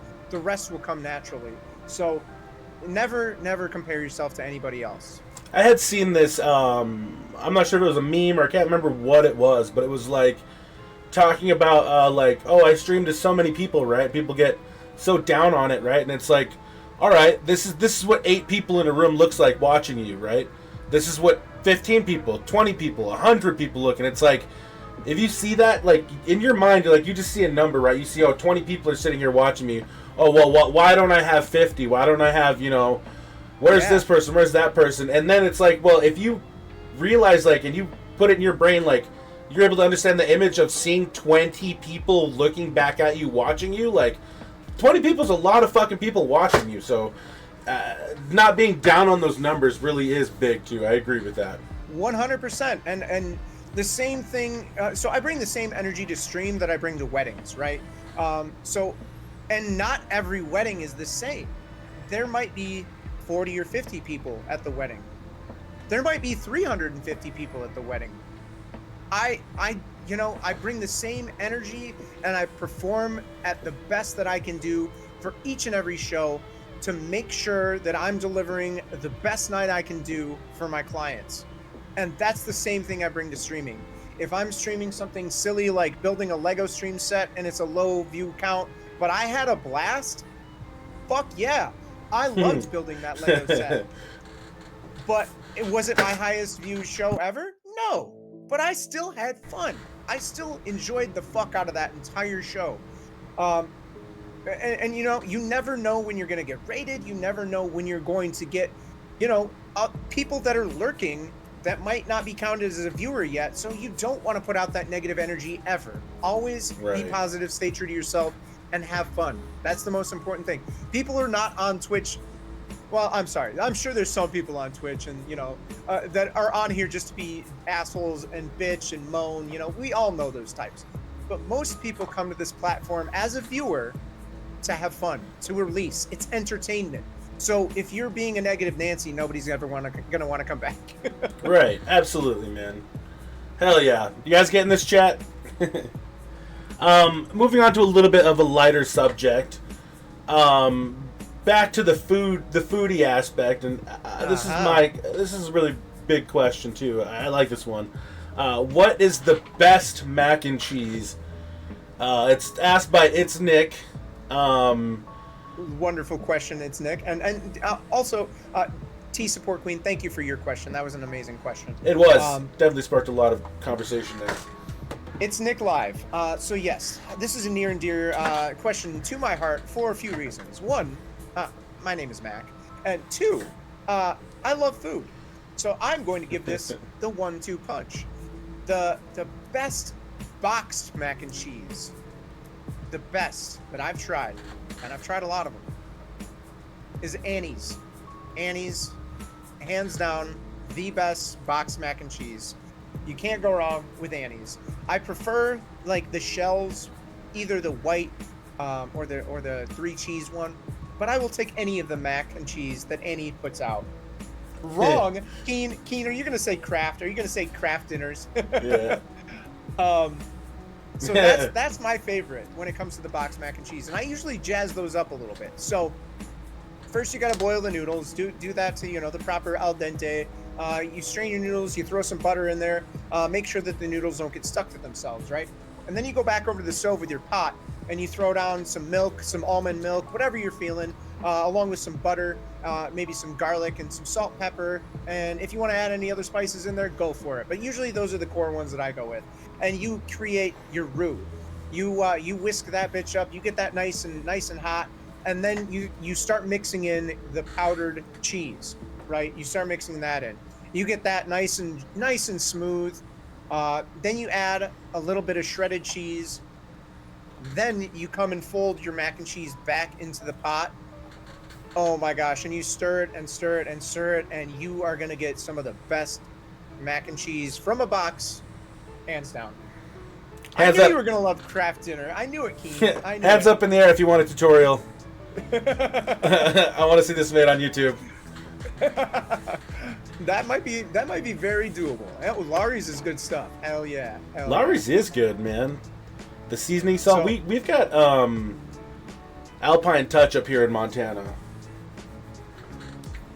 Nice. The only other one that tops that is when you do the mac and cheese from scratch, and you make the sauce. You don't use the powdered cheese. You just use real cheese, and you do all the similar stuff. You just make it yourself. But the best way to do that is you get your sauce ready, and then you throw it into a 9x13 pan, and you put that bitch in the oven, and you cook that bitch. Yeah. And right before it comes out, you throw on your breadcrumbs, and then you put it back in, get those breadcrumbs nice and crispy. Throw on just a little bit of extra shredded cheese on top, and then get it back in, get it back out, and oh my gosh, that's how you do it. Oh. Yes, I 100% prefer the homemade mac and cheese. I agree, Mrs. Mad Hatter. Anybody else hungry? I agree. So, excellent question. It's Nick Live. I love mac and cheese, if you couldn't tell. And I know Metallica does too. Metallica has anytime somebody's lurking, his thing says, "Bring back some mac and cheese" or something like that. Enjoy your mac and cheese. 100% prefer homemade mac. I agree. 100%. Yeah. So back into the foodie thing. I'm getting really hungry. But let's hear it. AC Metallica wants to know your favorite thing to cook. Okay, so I gave you my panty dropper earlier, Yep, right? yep, yes sir. So one of my favorite things to cook that is not my panty dropper is okonomiyaki. It is a Japanese street food. Wait. Say that again. Okonomiyaki. I love it. I Ooh, will it just put it in tickles my chat. brain. Yeah, it not only is it fun to cook, it's fun to say. Yeah. Okonomiyaki. So it's basically shredded cabbage in a pancake form. So what you do is you shred your cabbage. I usually do some onions or some carrots or both along with it, and you mix it up with your batter. And then you get yourself a flat top or cast iron skillet. You throw your pancake down. You let it get nice and hot. You cover it to keep the steam in there. You flip it, and then when it's done caking up, you don't want it to be too done. There's a very fine line between being done and burning it. So you got to get the thickness just right on those pancakes. After that, you pull it off. You throw on what's called okonomiyaki sauce, QP mayo, which is a Japanese mayo, and sriracha. You don't have to do the sriracha, obviously, if that's too much. And then maybe put a fried egg or your favorite protein on top, and then you garnish with green onions. Ooh. And I will tell you that dish is so good. And I have found absolutely 0 Japanese restaurants that make it. Really? So you know what? MacDaddy makes it. MacDaddy's Japanese restaurant. Yeah. And it is really damn fun to make and really damn delicious to eat. So usually I end up making way too much, so I don't ever do that one when I'm home alone. I have to have at least one guest, if not multiple, for me to make that dish. Have you made it and posted it in the Discord? I don't know if I posted that one in the Discord, but I do have some pictures of it, and I will post some pictures for you. Oh, perfect. Thank you so much. Yeah, because I know you posted quite a few interesting dishes, man, that looked fantastic. So I just can't remember off the top of my head what each one was. Hell yeah. Yep, I'll post that one with the appropriate title there, and I'll even at you for it, too. Sweet. I would be farting for days from that picture. It didn't happen. You got it, King. You got it. Alrighty, so Ace Metallica, thank you for the question. Scarlet Cherry wants to know, if you could live in any universe, which one would you live in and why? The multiverse has been a big thing nowadays. Yeah, the multiverse has been, and if there was one universe I could choose to go to, and even if I couldn't come back, it would be the Star Wars universe, hands down. First and foremost, fucking lightsabers. Am I right? Yeah, absolutely. Dark side or light? Gray. Gotcha. Purple. Yep. Yeah. Oh, I'm sorry. I'd be a gray side force wielder. So I wouldn't quite be a dark side. I wouldn't quite be light side. I'd kind of be a bounty hunter mercenary that has force powers. So I love it. You gonna invite Gordon Ramsay over for dinner? That sounds like a fun idea. He'd call me an idiot sandwich pretty fast, I'm sure. A fleshlight sword? But next up is the ability to wield the Force. And even if I wouldn't be able to wield the Force, it is so badass that exists in that universe. Whether they're very low on their Force wielding abilities or very high on their Force wielding abilities, that is a super cool dynamic of that universe that I think is just too fucking cool. It's badass, but it's also scary at the same time. And then finally, the other thing that entices me about the Star Wars universe is the ability to travel across all these different planets, all the different space and hyperspeed, and all the amazing spaceships that they have. Like, that's cool as fuck. I've talked about my love for operating big equipment and big machines. So if there was the realistic spacecrafts that could do that type of shit, that would be so epic right there. So Star Wars universe is definitely my answer, Scarlet Cherry, and I loved your question.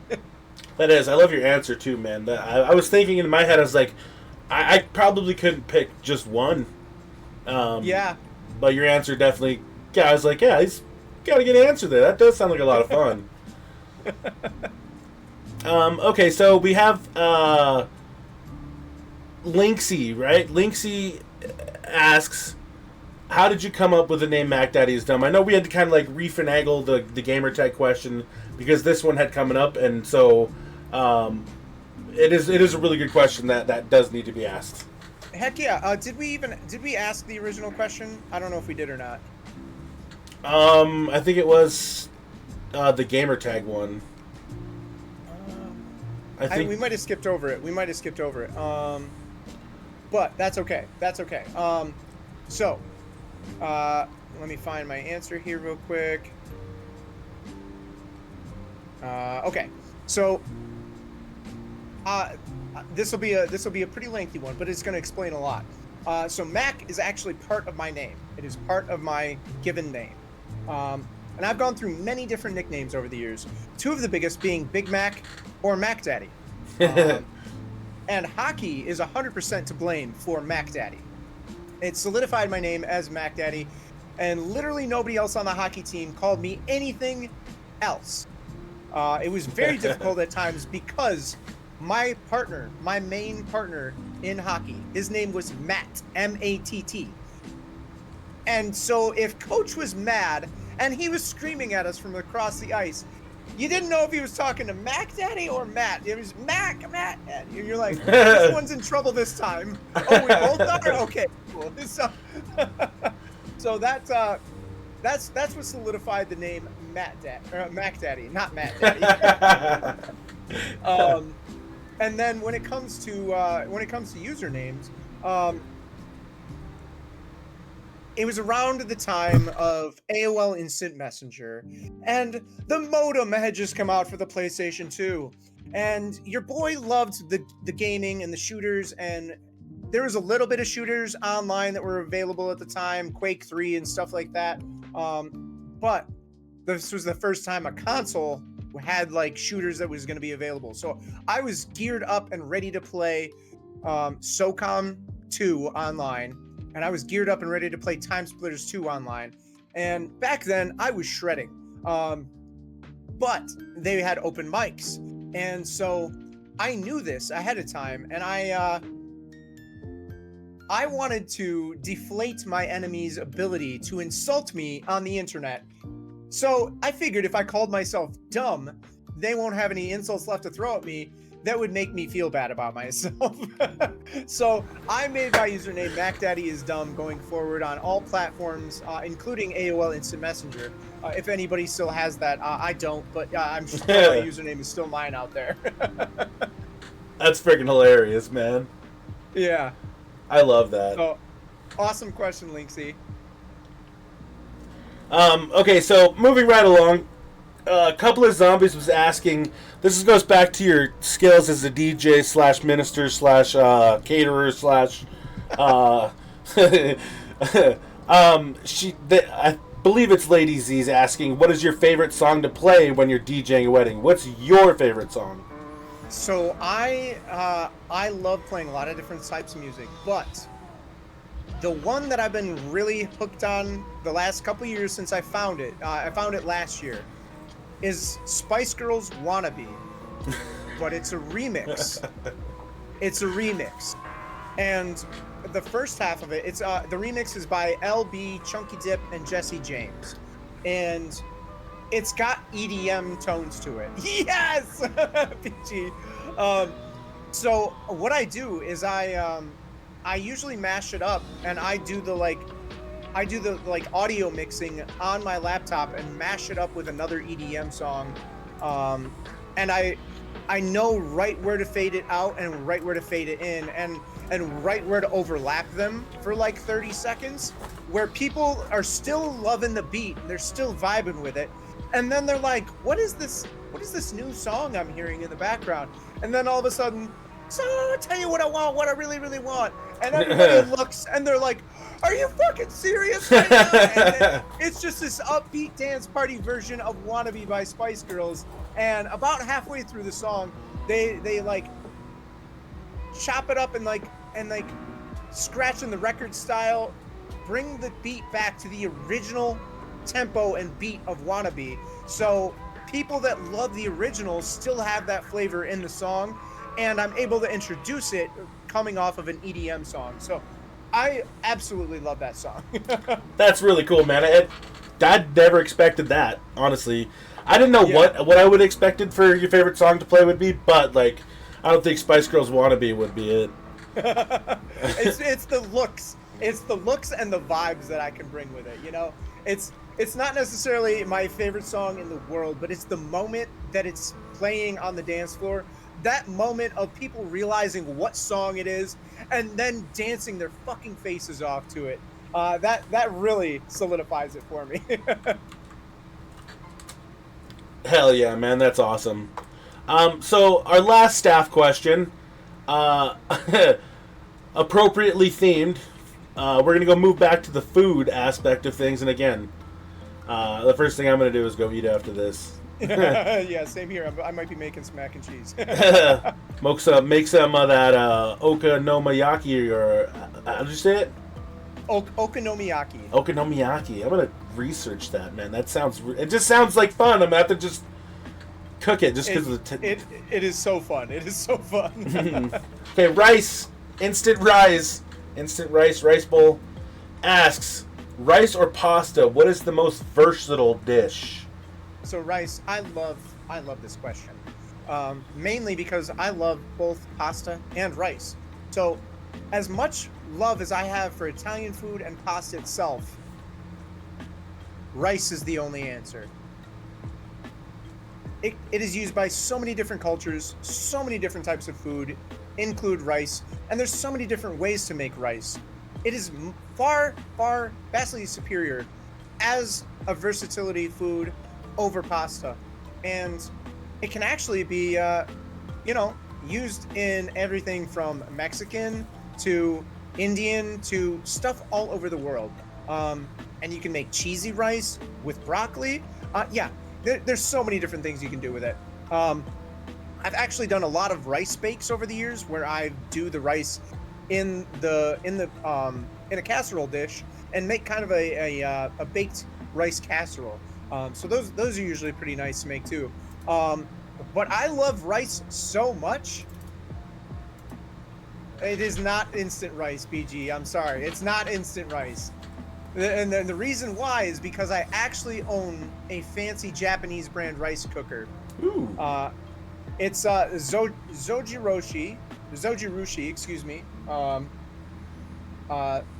it is really nice because it, unlike the American brand shitty rice cookers, it takes the steam and actually recirculates it into the pot instead of the ones that have the whale blowhole on the top, and it spits your freaking steam everywhere, and then it spits pieces of rice and gets your counter and your rice cooker all nasty.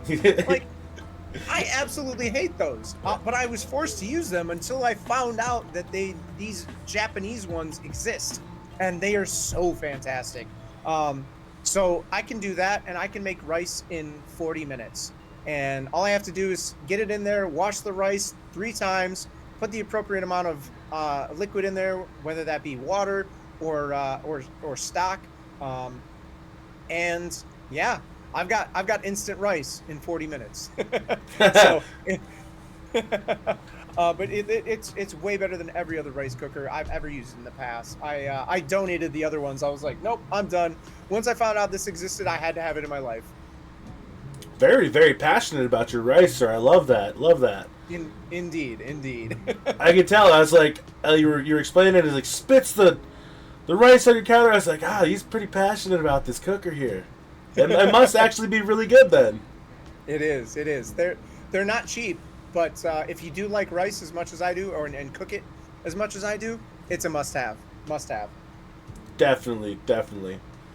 So right now, guys, what I was wanting to do is... I'm going to interrupt you there. Bulletproof, I have some questions for you, sir. Oh, uh-oh. I'm sorry, we're going off script. A surprise. All right, man. I'll see what I can do. It's not a lot of questions, and I think you're going to be able to answer these. And it's only 4 questions. So, how did you come up with your username? Honestly, I had a few other usernames growing up and stuff, and it was just, stupid ones, like things you could basically name a dog, like Ace and stuff like that. And I remember growing up and actually getting into the point where you can actually utilize a gamer tag, save the gamer tag, grow coins, and grow your profile. And it was right around the time that 5 Finger Death Punch came out with it wasn't the Way of the Fist, I think it's War is the Answer. Okay. And they have that song Bulletproof on there. And me and my friends were really into that game. Like, UFC had just came out, and so we were like listening to that on repeat, and I just loved that song so much, and I was like, man, that would make a really good gamer tag. And so I changed my gamer tag to that and just stuck with it ever since. That's awesome. So you're your inspiration came from wanting to grow and progress yourself, but it also was inspired by music. I absolutely love that. So Thanks, man. thank you for that answer. My next question for you: what was your inspiration for your amazing VTuber? Honestly, so I was camera shy. I still kind of am. I really didn't have the greatest camera when I first started streaming, as you know, usually a lot of us don't. We Sure. tend to just hit the go live button, like you said, on the Xbox and get a feel for things there. But BG was the one who actually started off on YouTubing or VTubing, and she used this program called Animes, and I was like, man, that's really cool. And she'd showed me a little bit about it, and I was like, yeah. And I was streaming without any camera or anything up until this point, and I was like, well, I'll give it a go. And I went and searched through the animals they have, and like red foxes or foxes are like some of my favorite animals. So Nice. I noticed they had one, and I was like, yeah, that's cool. And I got to dress him up and do everything, and it was just fun, man.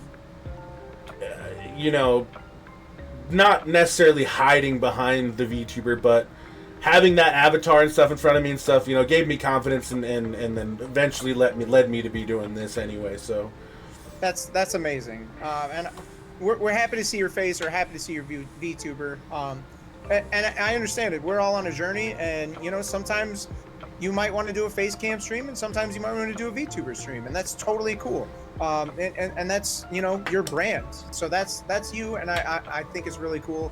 And I still think to this day you've got one of the best looking VTubers out there. So thanks, very, man. very good job on that. I appreciate that, dude. That means a lot. Hell yeah, hell yeah. And so my next question: where did you and Bullets Girl get the idea for the Bullet Fam community? Was that just something that happened?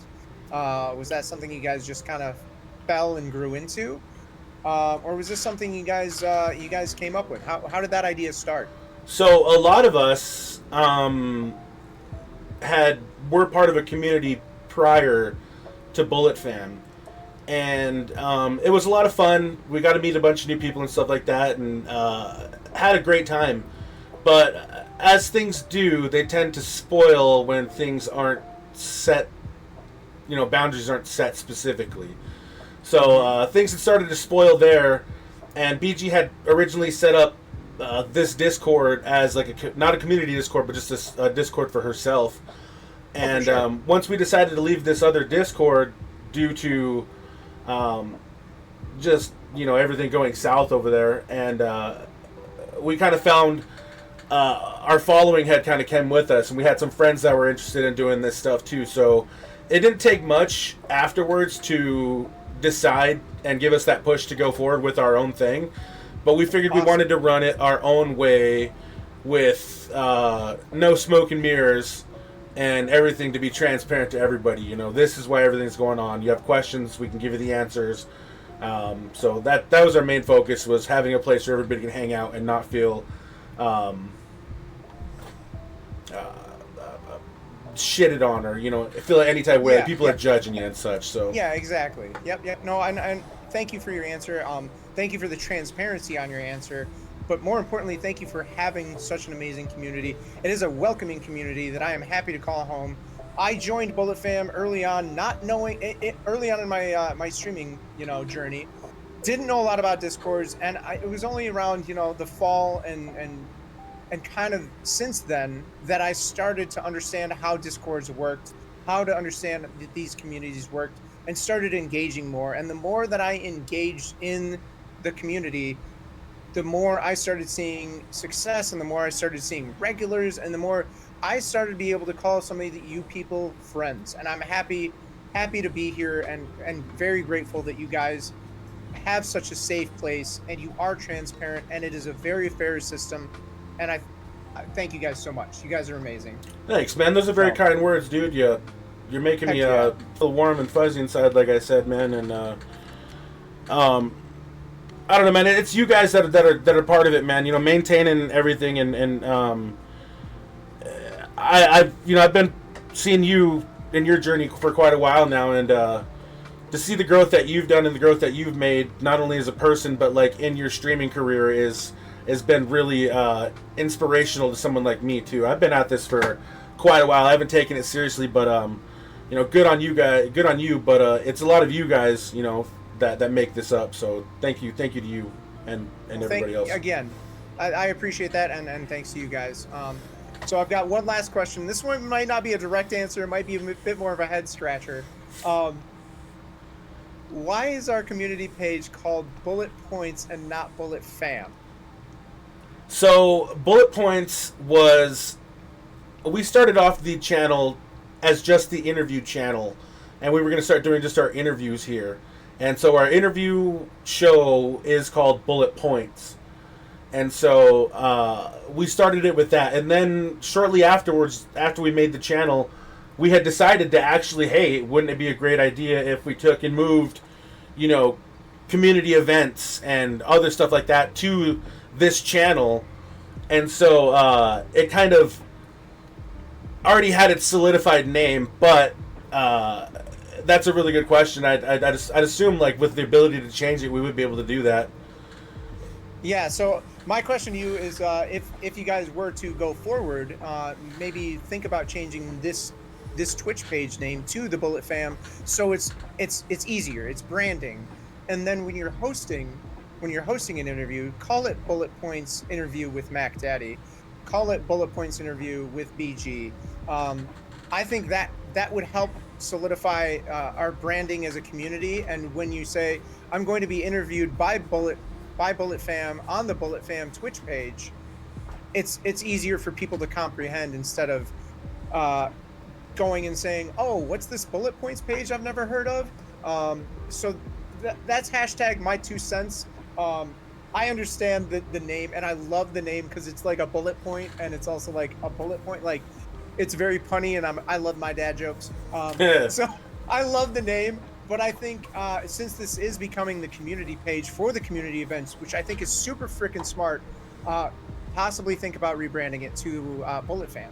You know, I love that idea. That's a really good idea. Now that we're getting back into moving forward with this as well and integrating with this with a steady schedule, I think that's definitely going to be one of the things that we should change. So I appreciate that. Cool.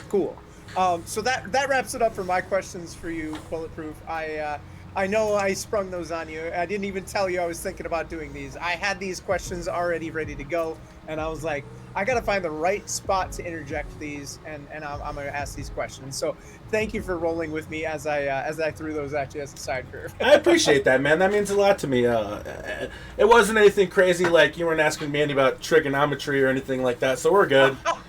Yeah, hey, that's all good. I give you the simple. I don't know. I felt like they were softballs enough, and then I left you with that head scratcher mic drop at the end. So. Yeah, absolutely, sir.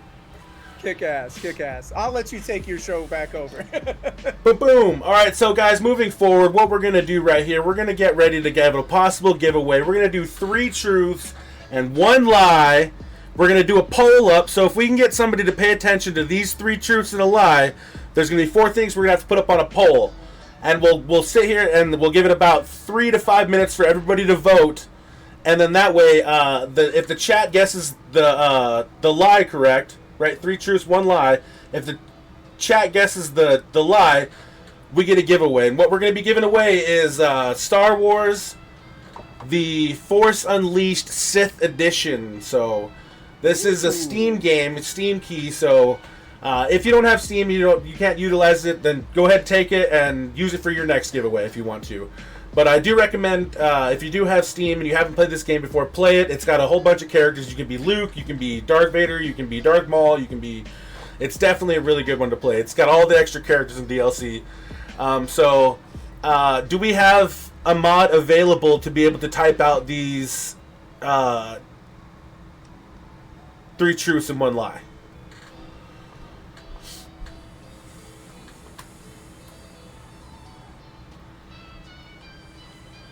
Nick with the feet clapping.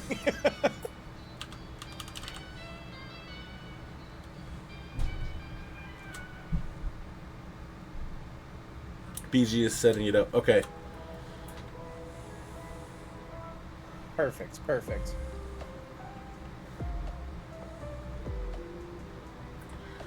Yeah, that's good, man. I don't think I've been interviewed on the interview channel, so we're good. That's awesome. I It's had to Uno reverse you a little bit. I had to pull a little MacDaddy charm on you.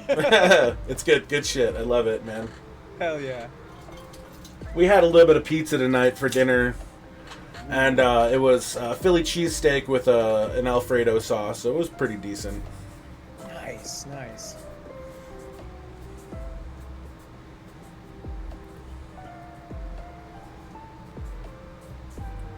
Max said, "What's your favorite types of pizza?" I don't think there's a bad pizza. I'll eat any pizza, unless it's got Italian sausage and green peppers. Those are the two things I don't mess with. Oh, damn! MacDaddy with the 5 gifted subs. Thanks, Whoops, Mac. my finger slipped. My finger slipped. No, I'm just kidding. I'm happy to support, and thank you guys for hosting this, and thank you for having me. So while we were waiting on that, I just figured, now would be a good time to drop this. So. You're a sweetheart. BG is ready for you. Okay. Alrighty, Mac. Perfect. You want to go ahead and hit us Okay. with the 3 truths and 1 lie? Yep. All right. So here we go. I've had surgery 3 times.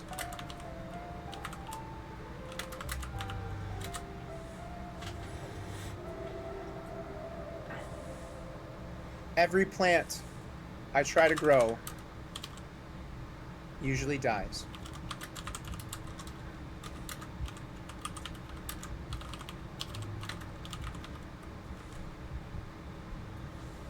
I used to be a gymnast growing up.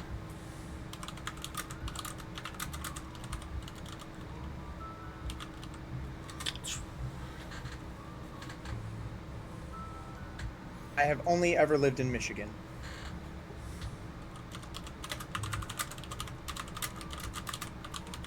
Thank you, Bearbley.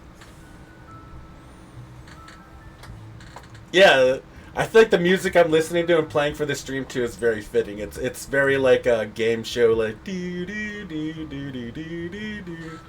That's awesome. I have to have it turned down, otherwise I hear you twice. But I can imagine it's fitting.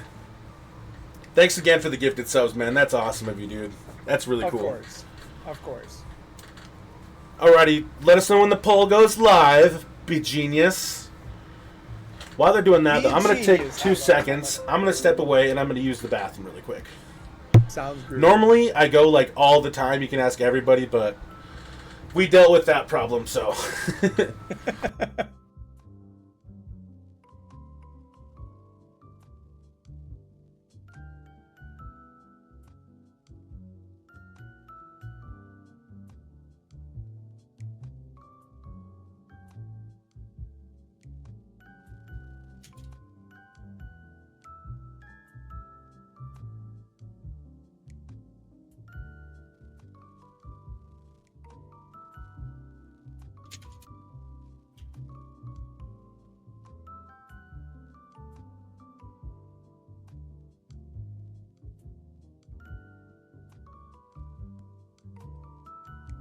I don't know if you guys can still hear me. If oh, looks like the poll is live. Poll is up. Get your votes in. We can hear you. Okay. That one question should have been only ever lived in Michigan, but that's okay.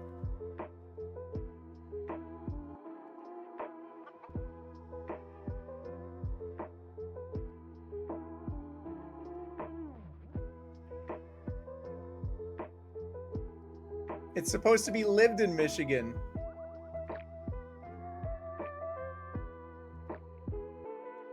When you started asking me the questions, I thought that you were going to ask when how long BJ and I have known each other, or how we met. That's what I thought was. I almost threw those in there, but I was like, I'm going to keep it simple. I'm going to keep it short, and I'm going to keep it. And it's funny because you would ask me similar questions, so I was like, hey, this is fitting. Perfect. Oh, you guys got to actually go in and vote with. Yeah, Unfortunately, one of them is typed out incorrectly, but it's okay. Oh yeah. The one that says only been is he's only lived. So get your votes in now, guys. Get your votes in. Yeah, the voice chat, it happens sometimes.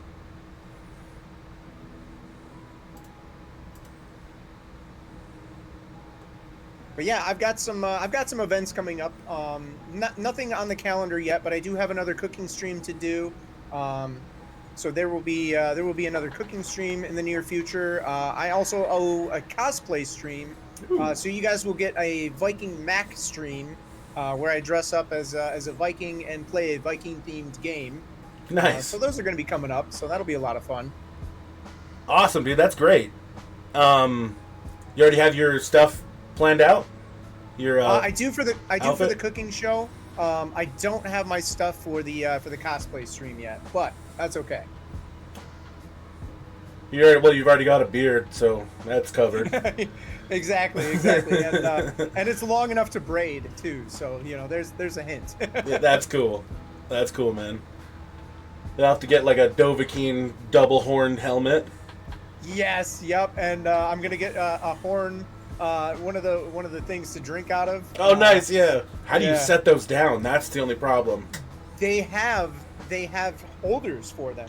You look them up on Amazon. They've actually got little desk holders, so you can literally just set your horn into the holder, and it stays upright and doesn't spill your drink. I was like, that's genius. Yeah, it is. Genius. That's awesome, dude. Let's go the Viking stream. Hell yeah, hell yeah. PMAC looking dead in the bottom right.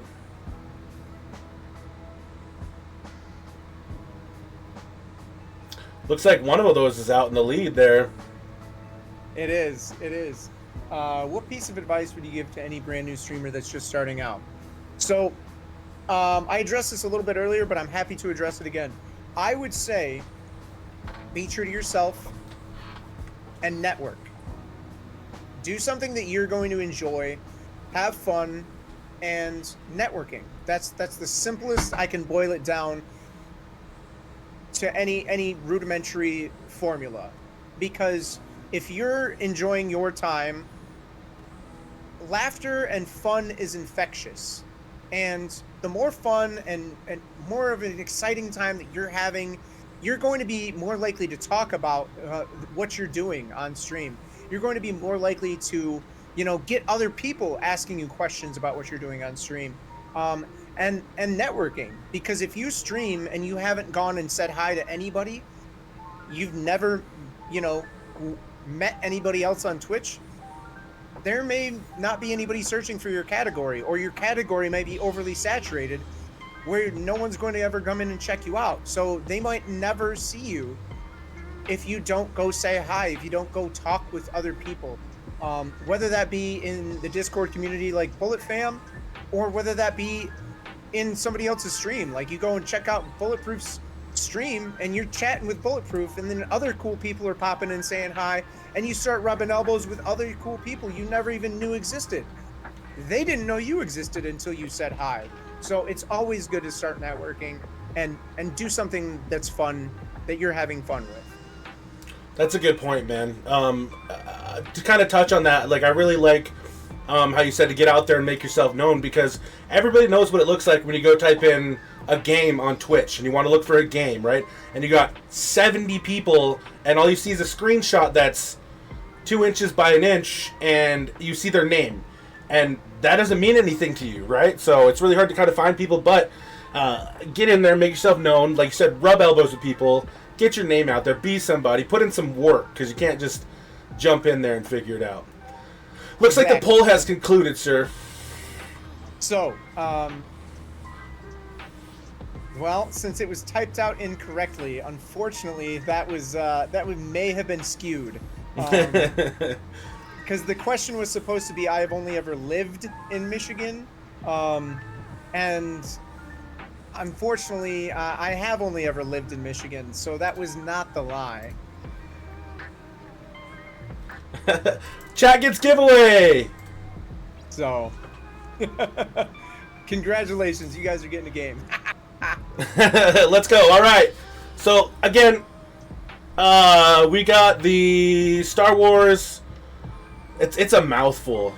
Force Unleashed Sith Edition.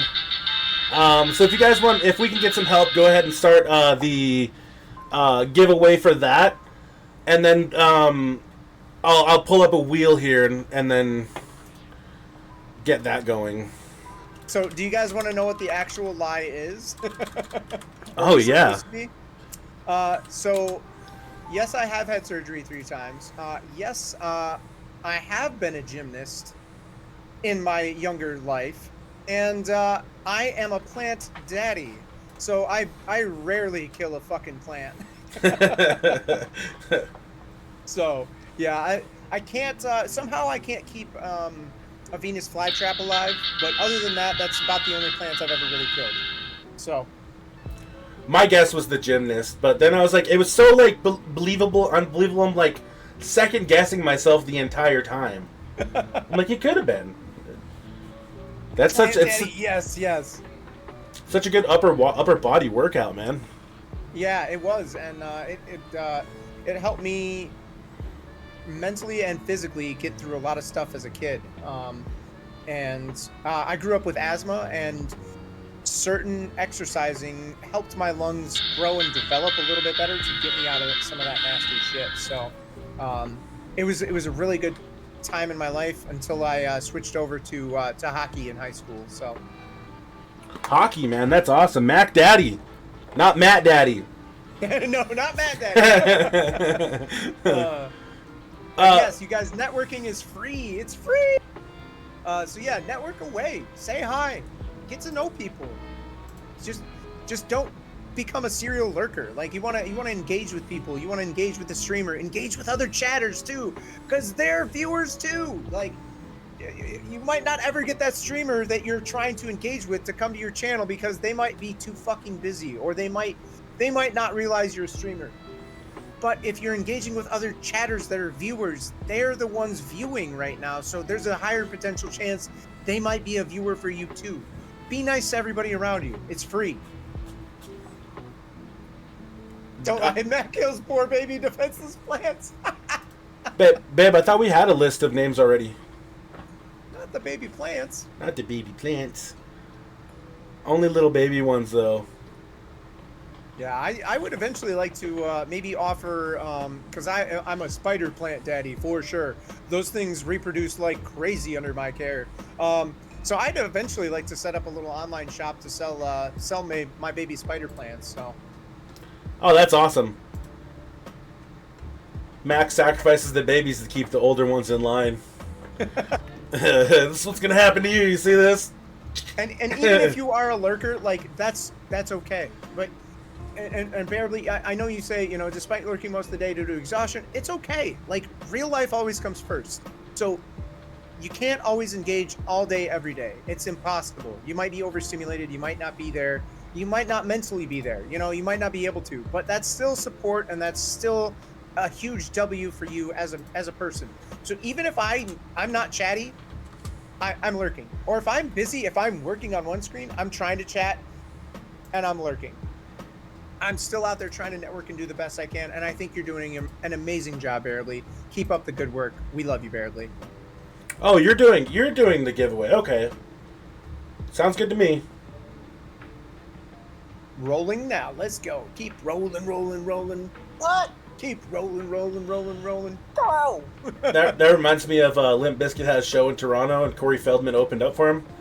And gosh! And then when Keep Rolling was rolling, they were playing it, like Corey Feldman was out there on a little hoverboard, like he was on his phone. I think it was like an Instagram Live or something, and he was just cruising around, spinning and shit, like having a blast. That's just hilarious. Fucking funny, man. That's awesome. Drizzy with the giant glizzy. Let's go, baby. Let's go. Oh, the glizzy has mustard. Has the glizzy always had mustard on it? Or is that new, Driz? Because I remember you had the mustard emote, too. Jeez, Hell BG, yeah. how long is this wheel going for? It's going really long. Sandry Vorix. Hey, GG Xander. GG's. Xander is part of Bullet Fam, correct? So we'll be able to get a hold of him and get him his game. So I'm gonna go ahead and write his name next to this code here. Xander Vorix. Alright guys, congratulations Xander. You win a copy of Star Wars The Force Unleashed Sith Edition. Say that 10 times fast. Moving right along, we got another little giveaway thing we're going to do. I got organized a little... I say organized, but I came up with some stuff for MacDaddy to find. We're going to do a little virtual scavenger hunt here where we have a list of about 7 things for Mac to be able to race around his little his pod there and his area. I'm not sure if you like want to go through your whole house to find these, but Very big. It's okay. they're pretty easy to find. So what we'll do is I'll set a timer and we'll give it about a minute and a half for each item, and you'll come back and you will give us a brief explanation about each item. And if you have each set item, then we will do another giveaway. And what we're going to be giving away is Star Wars Force Unleashed 2. So, Xander, if you're here, you have a chance to win both. But alrighty, Yo, sir. what a player. I see you there. Oh, hell yeah. So, I've got a list of things here, buddy. They're pretty simple, right. fine. They should be around your house a little bit. I had asked for a little bit of help from the council on these, so some of them may be a little bit off topic. All right. Am I gonna need to take notes and write them down? No. So it'll be I'll give you one item. We'll go and then come back, show me it, talk about it, what it is, where you got it. Just a little brief show and tell. Nothing too crazy or extensive. All right. And then we'll go from there. So the very first one, sir, are you ready? Yes, sir. Is an action figure. Go.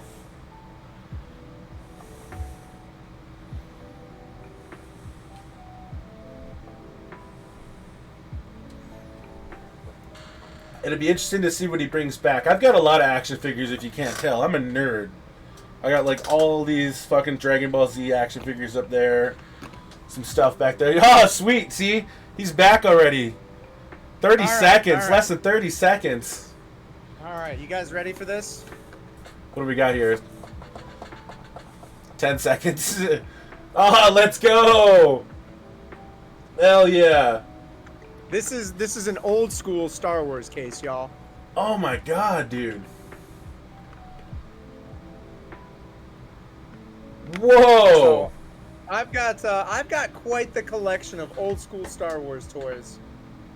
That's awesome. I'm looking on the bigger screen so I can see it. That's sweet, dude. Hell yeah. So I've got quite a bit in here. Like we have IG-88, Bounty Hunter droid from Empire Strikes Back. That's dope, dude.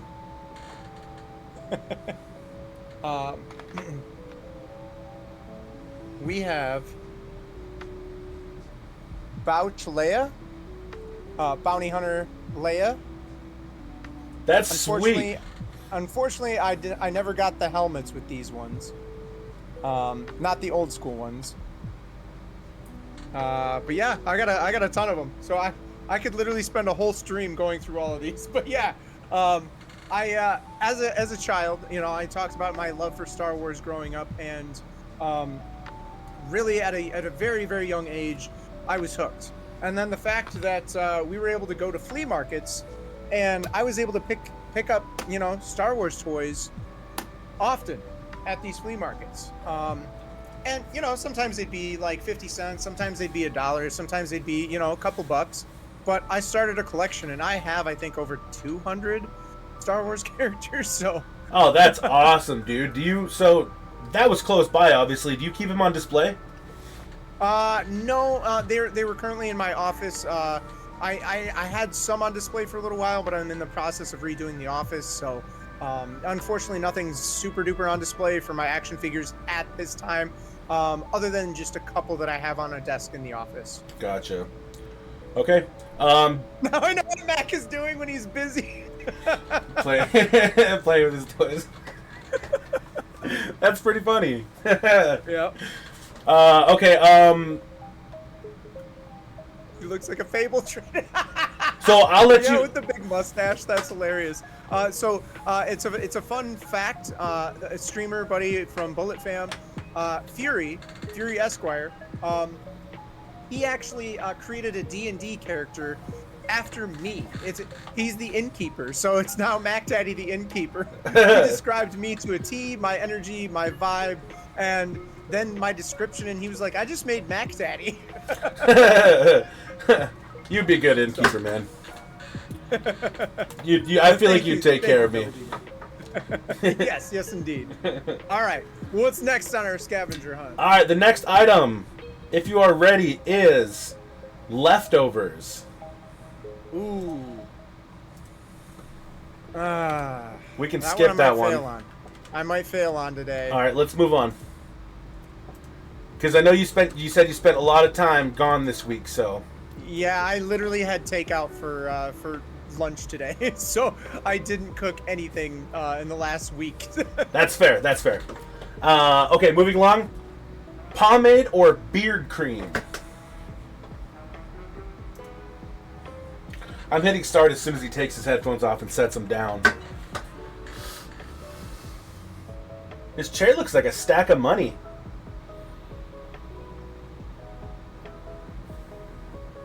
The mustache still glorious. Hell yeah, it is. It's. I love his mustache, man. I don't have the commitment for it. It's just he does so well. It's so beautiful. All right, we're back. Yeah, he does have great taste in collectibles. I see that.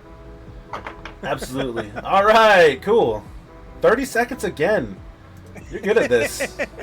The worst of it is me taking my headphones off, and then I actually dropped one of the things on the way back from the bathroom. I don't start it until you get up, so not like you need that's it. You're fine. blazing trails. Yeah, so I don't know if I have enough. Isn't that only grabbed one? Is that all? Yeah. Is that all in your beard right now? No. I have dripping. options. No, right now, this is in the beard. It's a beard oil. And then this is in the stash, along with one other secret ingredient that I don't bring out. Good man. That's awesome. Yeah, we were just talking about the glorious stash, sir. So that's what you use to among your special ingredient to coil it up, huh? Yes, indeed. Yep, that helps get this this stash looking where it's at. How long does it take you, man? So beard maintenance in the morning. I wash it and condition it every day. So I wash all of the product out, and then after post shower you dry off a little bit. Probably about 5 minutes on the first round. You kind of let the stuff dry, and then you come back. I don't know, 15-20 minutes later, and another 5 minutes. So not a lot of time, but you just have to kind of wait in between because this requires 2 rounds of application to create the proper curl. Nice. So you know how when people with long hair get out of the shower and they like twirl up the towel on top? Is that something you do on your beard? No, but if I'm swimming in the lake or the pool, I do the signature, the aerial, water flip with the beard up, Majestic. Majestic. Yes, exactly. Alrighty, boss. Moving right along, we have the next item is favorite beverage in the fridge. Now, this is one we can skip because it's one of those circumstantial things. You've been gone, so maybe the fridge, I like to empty out the old stuff before we take off, so it may not be in the fridge, or you may not have it on stock. got something. It's not in the fridge, but I have something. Okay, alrighty. Ready? Oh yeah. Okay, go. Go. Starting the clock. The signature stash grill. Yeah, it's part of the whole aesthetic for MacDaddy, man. Oh, jeez. Oh, and 10. I hit my mic. So sorry. So sorry. You're good, man. 10 seconds. Wow, it's good. Good stuff. Is it bourbon? You're close. You're close. All right, man. Without any further ado, what you got? We have some tequila. Ooh, agave. What brand is it? It's maybe. This is Hornitos. It might not show up because it's green screen. Blah blah Yeah. blah. But it's Hornitos Raspado. Nice, man. You're a tequila guy? Is that your go-to? Typically these days, yeah. I developed a real good taste for it when I took a vacation down to Mexico and started tasting real tequila instead of like, the silver label this and the Jose all the Cuervo. Cuervos and all the shitty name brands here. I was like, that sucks. This is one brand that's not too expensive. It's like $32 a bottle or something like that, and I make mixed drinks with it, and I love a Paloma, which is a shot or two of tequila, a splash of lime juice, then grapefruit soda, which is usually Fresca, and sometimes a little bit of pineapple juice or some other juice to top it off. But the basic Paloma is those core ingredients, and it is so delicious. So delicious. That does sound really good, man. I'm glad you explained it because my immediately when you said that I was like, oh, I wonder what that is. So I'm glad you jumped into it and explained it to us laymen. Heck yeah. This one is a Raspado. So I think it's an anejo. That is, I don't know what that means, bro. I don't know all of the proper terms for tequila and what they all mean, but I do know I like the Raspados. They're usually the darker ones that I think they were in a barrel. Oh, okay. It's brown. Gotcha. Versus the clear ones. I'm more of a fan of the clear ones. And the clears, a lot of people prefer the clears for their mixed drinks, and then the browns for their like sipping tequila. But I actually don't mind the brown ones for my mixed drinks and sipping alcohol, so it's fine. Nice. It's versatile. Yes, indeed. Alrighty, boss. So this one should be easy because I think this you might be able to reuse it. But the next one, if you're ready, is something that puts a smile on your face. All right, let's go. Got a wet bar in the office? Not my office. Maybe a while ago I might have had a wet bar, but not anymore. Oh, let's go! 13 seconds. We're back. It would have taken me 3 seconds less, but I had to get it off the wall. Yeah, just So rip this it completely. No. This one is on display in my hallway, along with a couple other ones. But this is the only one that has the fully extended version out all the time and does some really cool shit. Oh, I love the sound. Oh, let's fucking go, dude. Yeah. Only part of it is showing. Oh. Sick, dude. Yeah, there you go. That's amazing. That brings a smile to my face. Oh my gosh, dude. That's amazing. Oh, it changes colors. Yep, it goes from red to blue, or blue to red, sorry. That's so cool, dude. It shows you moves. I don't have enough room right here, and I don't want to hit my monitor. I audibly gasped, Diminutive says. Yeah, so that one puts a smile on my face. I see that multiple times a day. It's in my hallway, to my bedroom and my bathroom. How do you along not with a couple other hilts? How do you not just walk by and just be like zoom, zoom, zoom, and just be distracted for 20 minutes? Like, I gotta go to the bathroom, but I do need to get more. I'm finally in a financial spot where I'm not scraping coins against the wall, and I would like to get some more lightsabers, and I would like to practice my moves a little bit. That would be super cool, Fuck dude. yeah, so dope. Yo, thank you, Rolls Royce and Papa Hollow. I appreciate that. I told my wife it's on the bucket list that we're going to Disney in December. Get my saber. Hell yeah. Don't buy it there though. It's way too expensive, and I hear it's not fucking worth it. Other than it's cool that you get to build your own. You can get way cooler lightsabers on the internet for a hell of a lot cheaper. Oh, that's good to know. Anyone else hearing the woom woom as he swings it? Yeah. Yeah. I think you muted us. Oh, no. There it goes.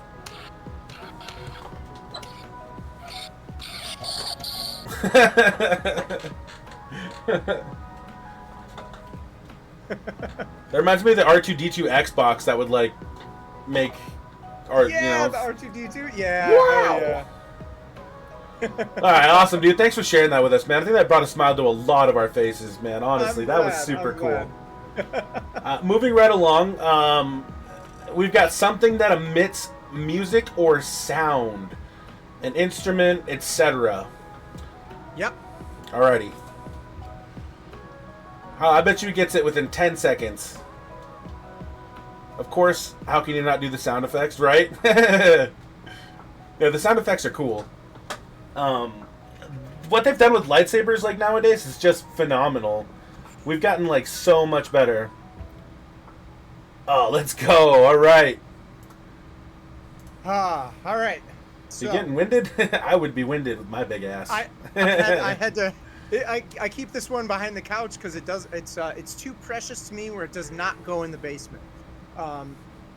So yeah, this one stays behind the couch, locked up, for special occasions. What you got, brother? Keen, are you watching? You're about to your pants are about to feel a lot tighter.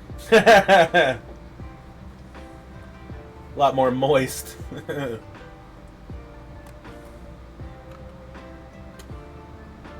I love the clips.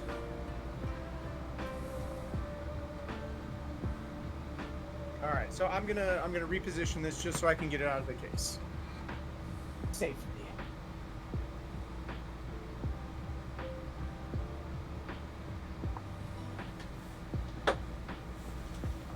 Definitely a gong. So this is a classic. This is an American-made 1945 Gibson guitar. Damn. And it has been reconditioned. So the interior had a lot of the exterior had a lot of wear and tear on it, as you can tell. The interior matched the exterior, so it really sounded very distorted when I first got it. And my dad, for Christmas one year, paid to get it redone at a very special store here in Michigan, and it sounds like $1 million fucking dollars. So.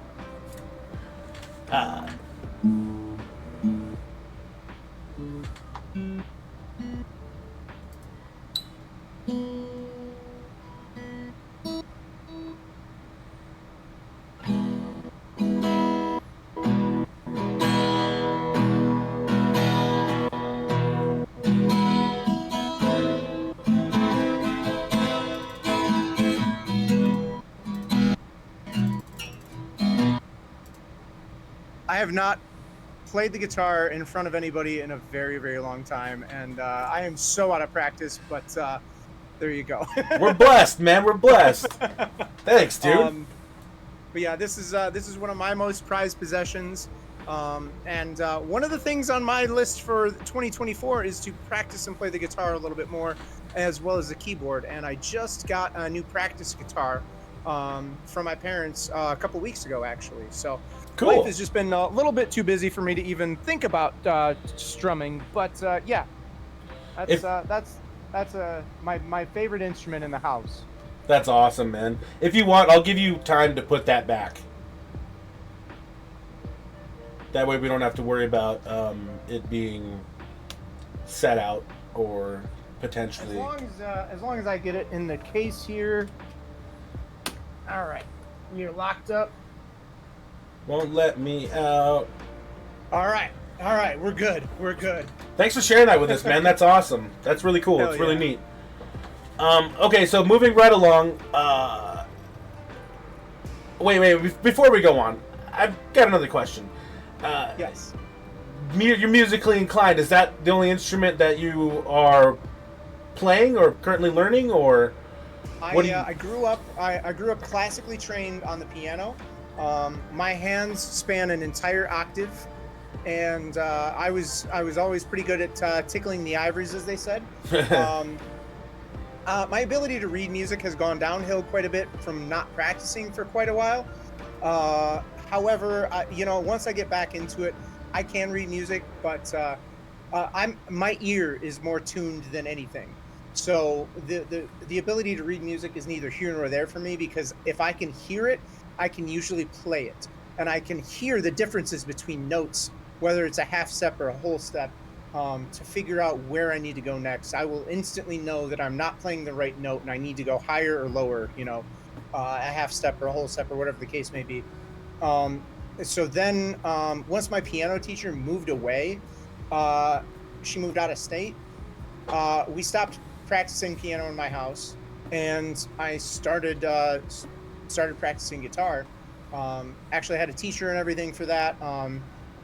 Did a couple years of guitar lessons from middle school through high school. I stopped somewhere in the middle of high school, and then just continued to play myself after that.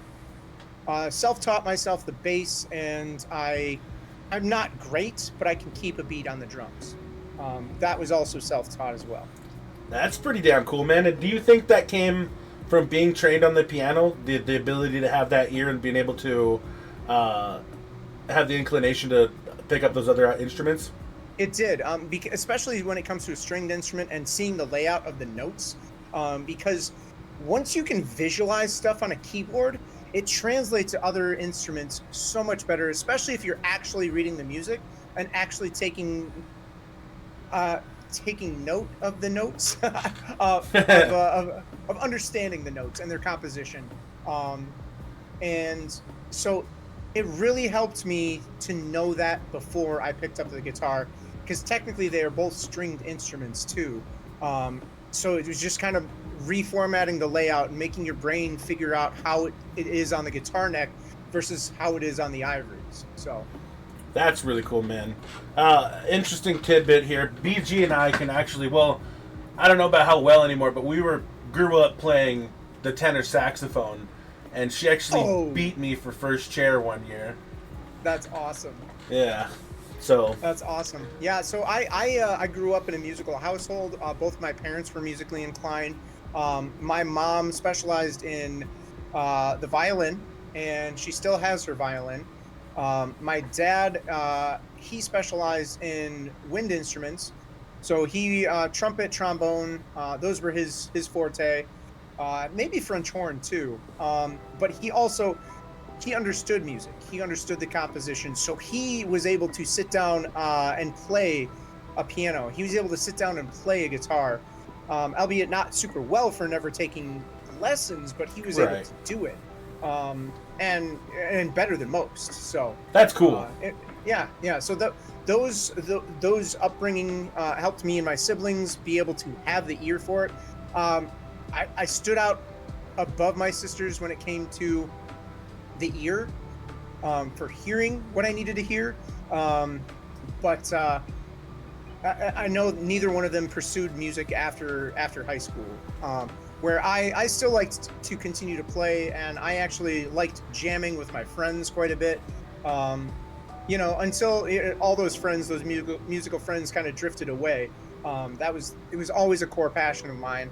I have a couple of electrics, a bass guitar, an electric keyboard, an electric organ, and wow. I used to have a drum set, but I sold it due to money and space requirements a couple of years ago. I would like to, now that I have the space, I would like to get another drum set. That's cool, man. Hell yeah. That's so awesome. Fuck, I was gonna say something, man, but my brain, I swear to God, I'm still... Okay, so let's move a little bit further along down the line. we've got a couple more things here for you to find. Let's do.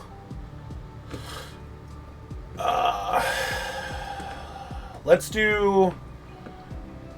We'll do 2 minutes because I feel like you've been crushing this, and we're gonna do 2 things. So if you can remember 2 things. 2 things. Okay, so 1, and I'll let you. I'll tell you them, and then you get in your brain. And then when you put down your stuff, then I'll start the timer. Say it. Sounds good. Okay, so we've got something R2D2 and your favorite coffee mug. Got it.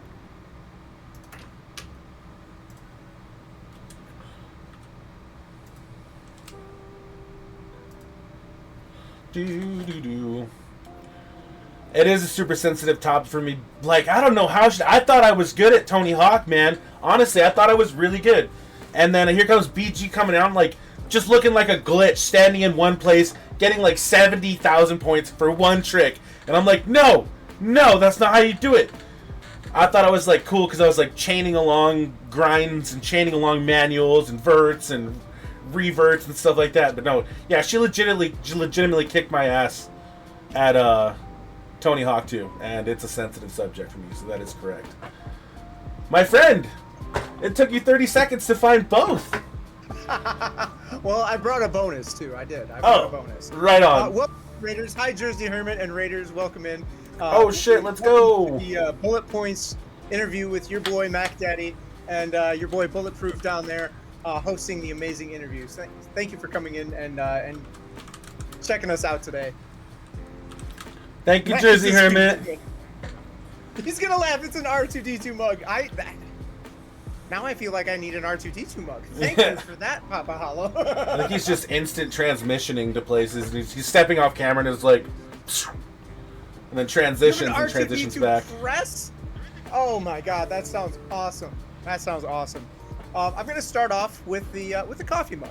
Let's do it. It's clean, and I inherited this from a roommate who did not take them with him.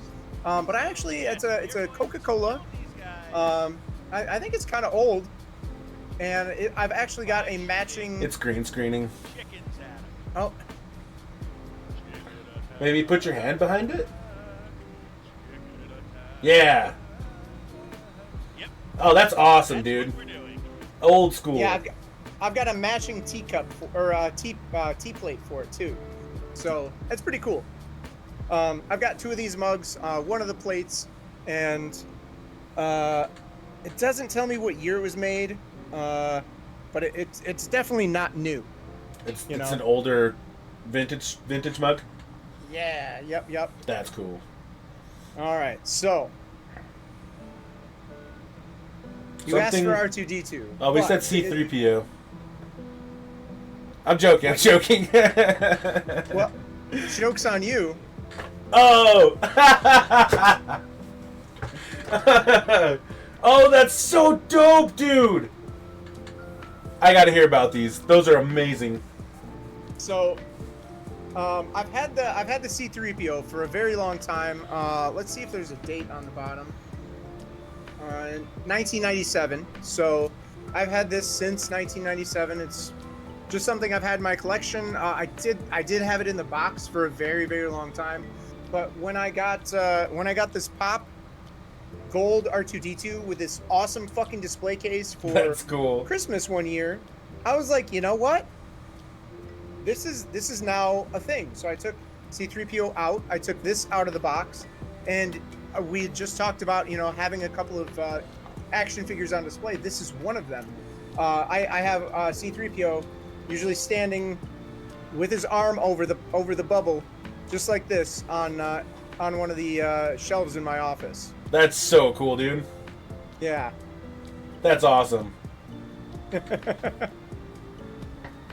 What was I needed for? Aw, Keen, you missed it. I busted out a G-string for you.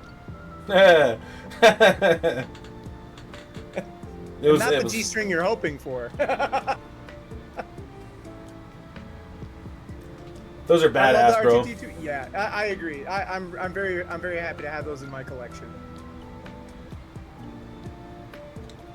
What was it? It was a G-string, Keen. It was a G-string. He You twerked. missed me showing off my G-string. He twerked for us. And it, No, not I'm G-string, Tom. camping.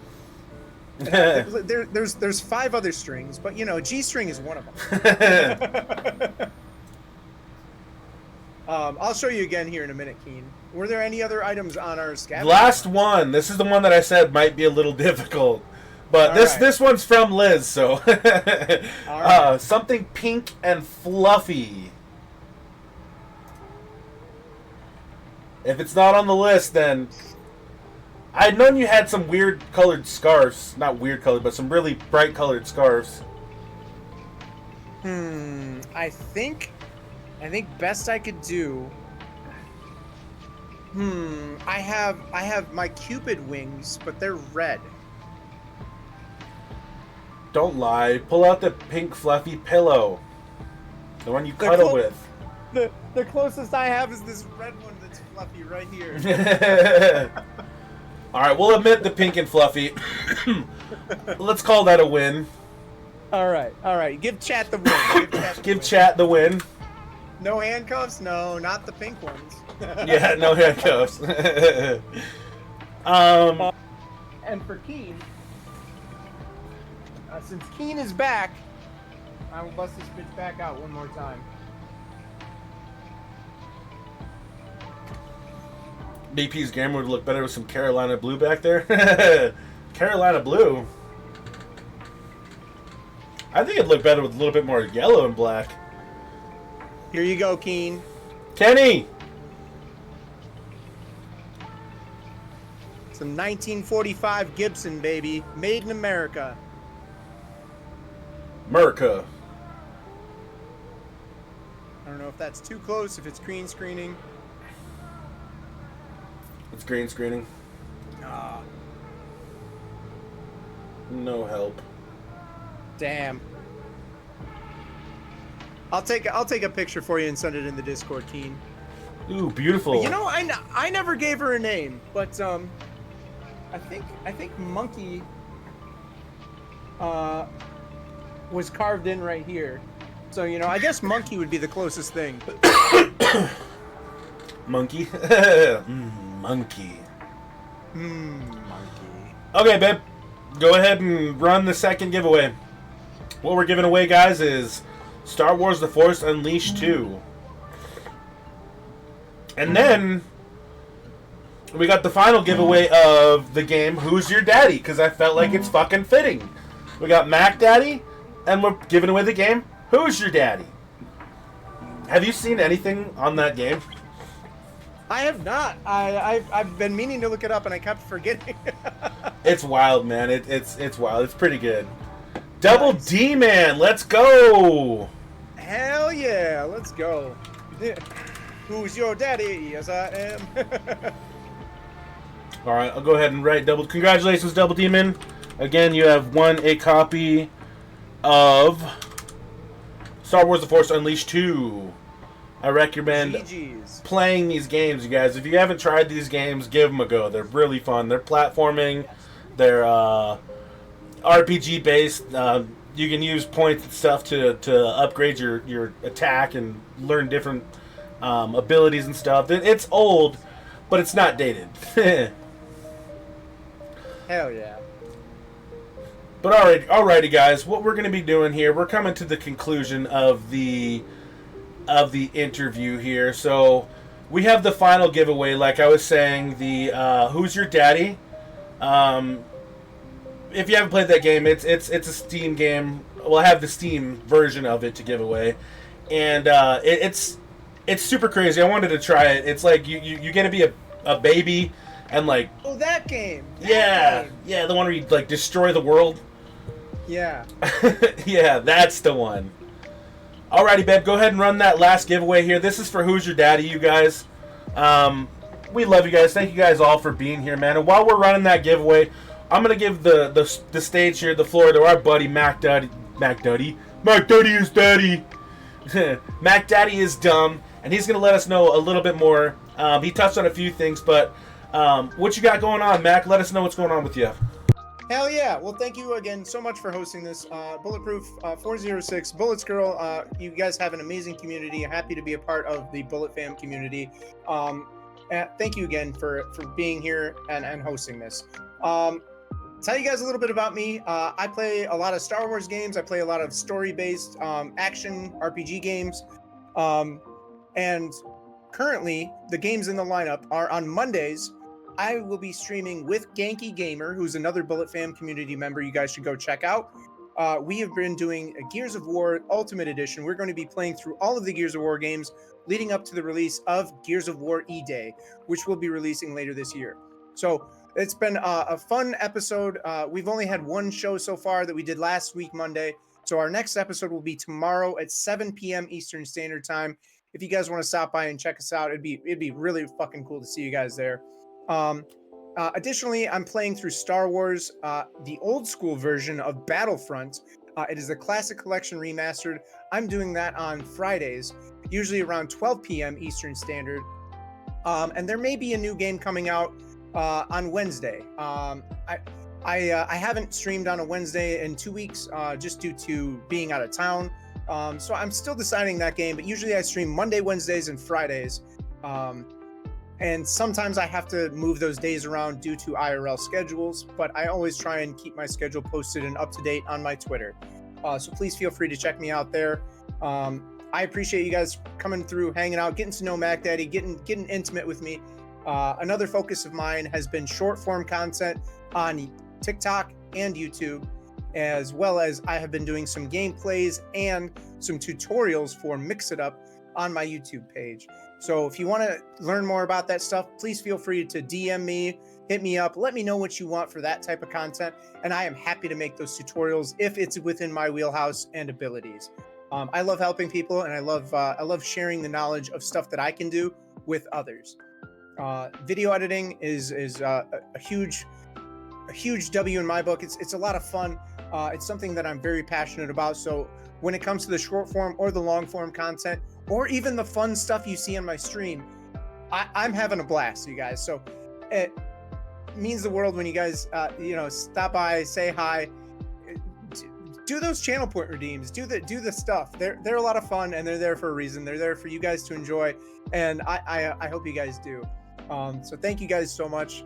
I really appreciate the time, the platform, and the opportunity to be here. I was never expecting this. I never reached out to ask for an interview. It was amazing that Bullets Girl and Bulletproof reached out and said we would like to interview you. Thank you so much again.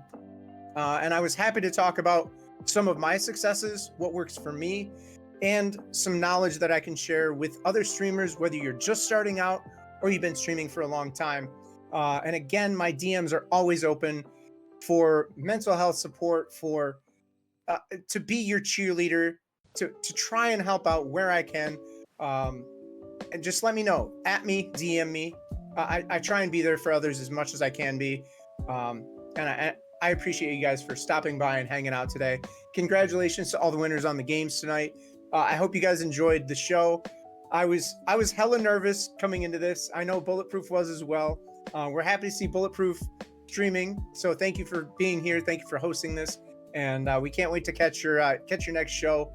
And let's show Bulletproof some love next time he's streaming on his channel. And the Bullet Fam community is amazing. I'm so happy to be here. We were actually scheduling this interview before I got politely asked to become a moderator for the Bullet Fam community. Not that Liz and Couple of Zombies bullied me into this. They are bullies. They at least suggested with bullying that I apply for the moderator position. I'm happy they did. I'm happy to help here. Max turned to go in the corner. We're not holding him against his will or anything. You're just sending me to the corner. And that's why he's green screened out. He's green screened out because I got him locked in the back over there. We make him be a mod, and he only gets to eat toast. He only gets to come out and cook for us, and then we put him back in the corner. Doesn't even get to eat when he cooks. Nope. Sweet. Okay, so diminutive MK, congratulations on winning the copy of Who's Your Daddy. We'll get that sent out to you. Again, thanks everybody. Thanks for everybody being here. We really appreciate you guys so much. You guys are the best. Much love, everybody. We're gonna get out of here. Mac Daddy, thank you so much, man. You're a fucking vibe. You're a blast. Thank you so much. Keep up with the positive vibes. It's so awesome to have you around, man. It's so blessed to call you my friend, and I'm sure everybody else in this room feels the same way. Thank you so much. Guys, without further ado, we're going to end the stream here. What we're going to do is we're going to head out over to Imposter Cure. Show him some love. He's one of the council members. We love him. He does so much for us and helps out in the tech channel and support a lot, so go show him some love. He plays a lot of technical games like modded Minecraft and stuff like that, so we love him, man. You guys take care. Much love, much respect. Peace. See you guys.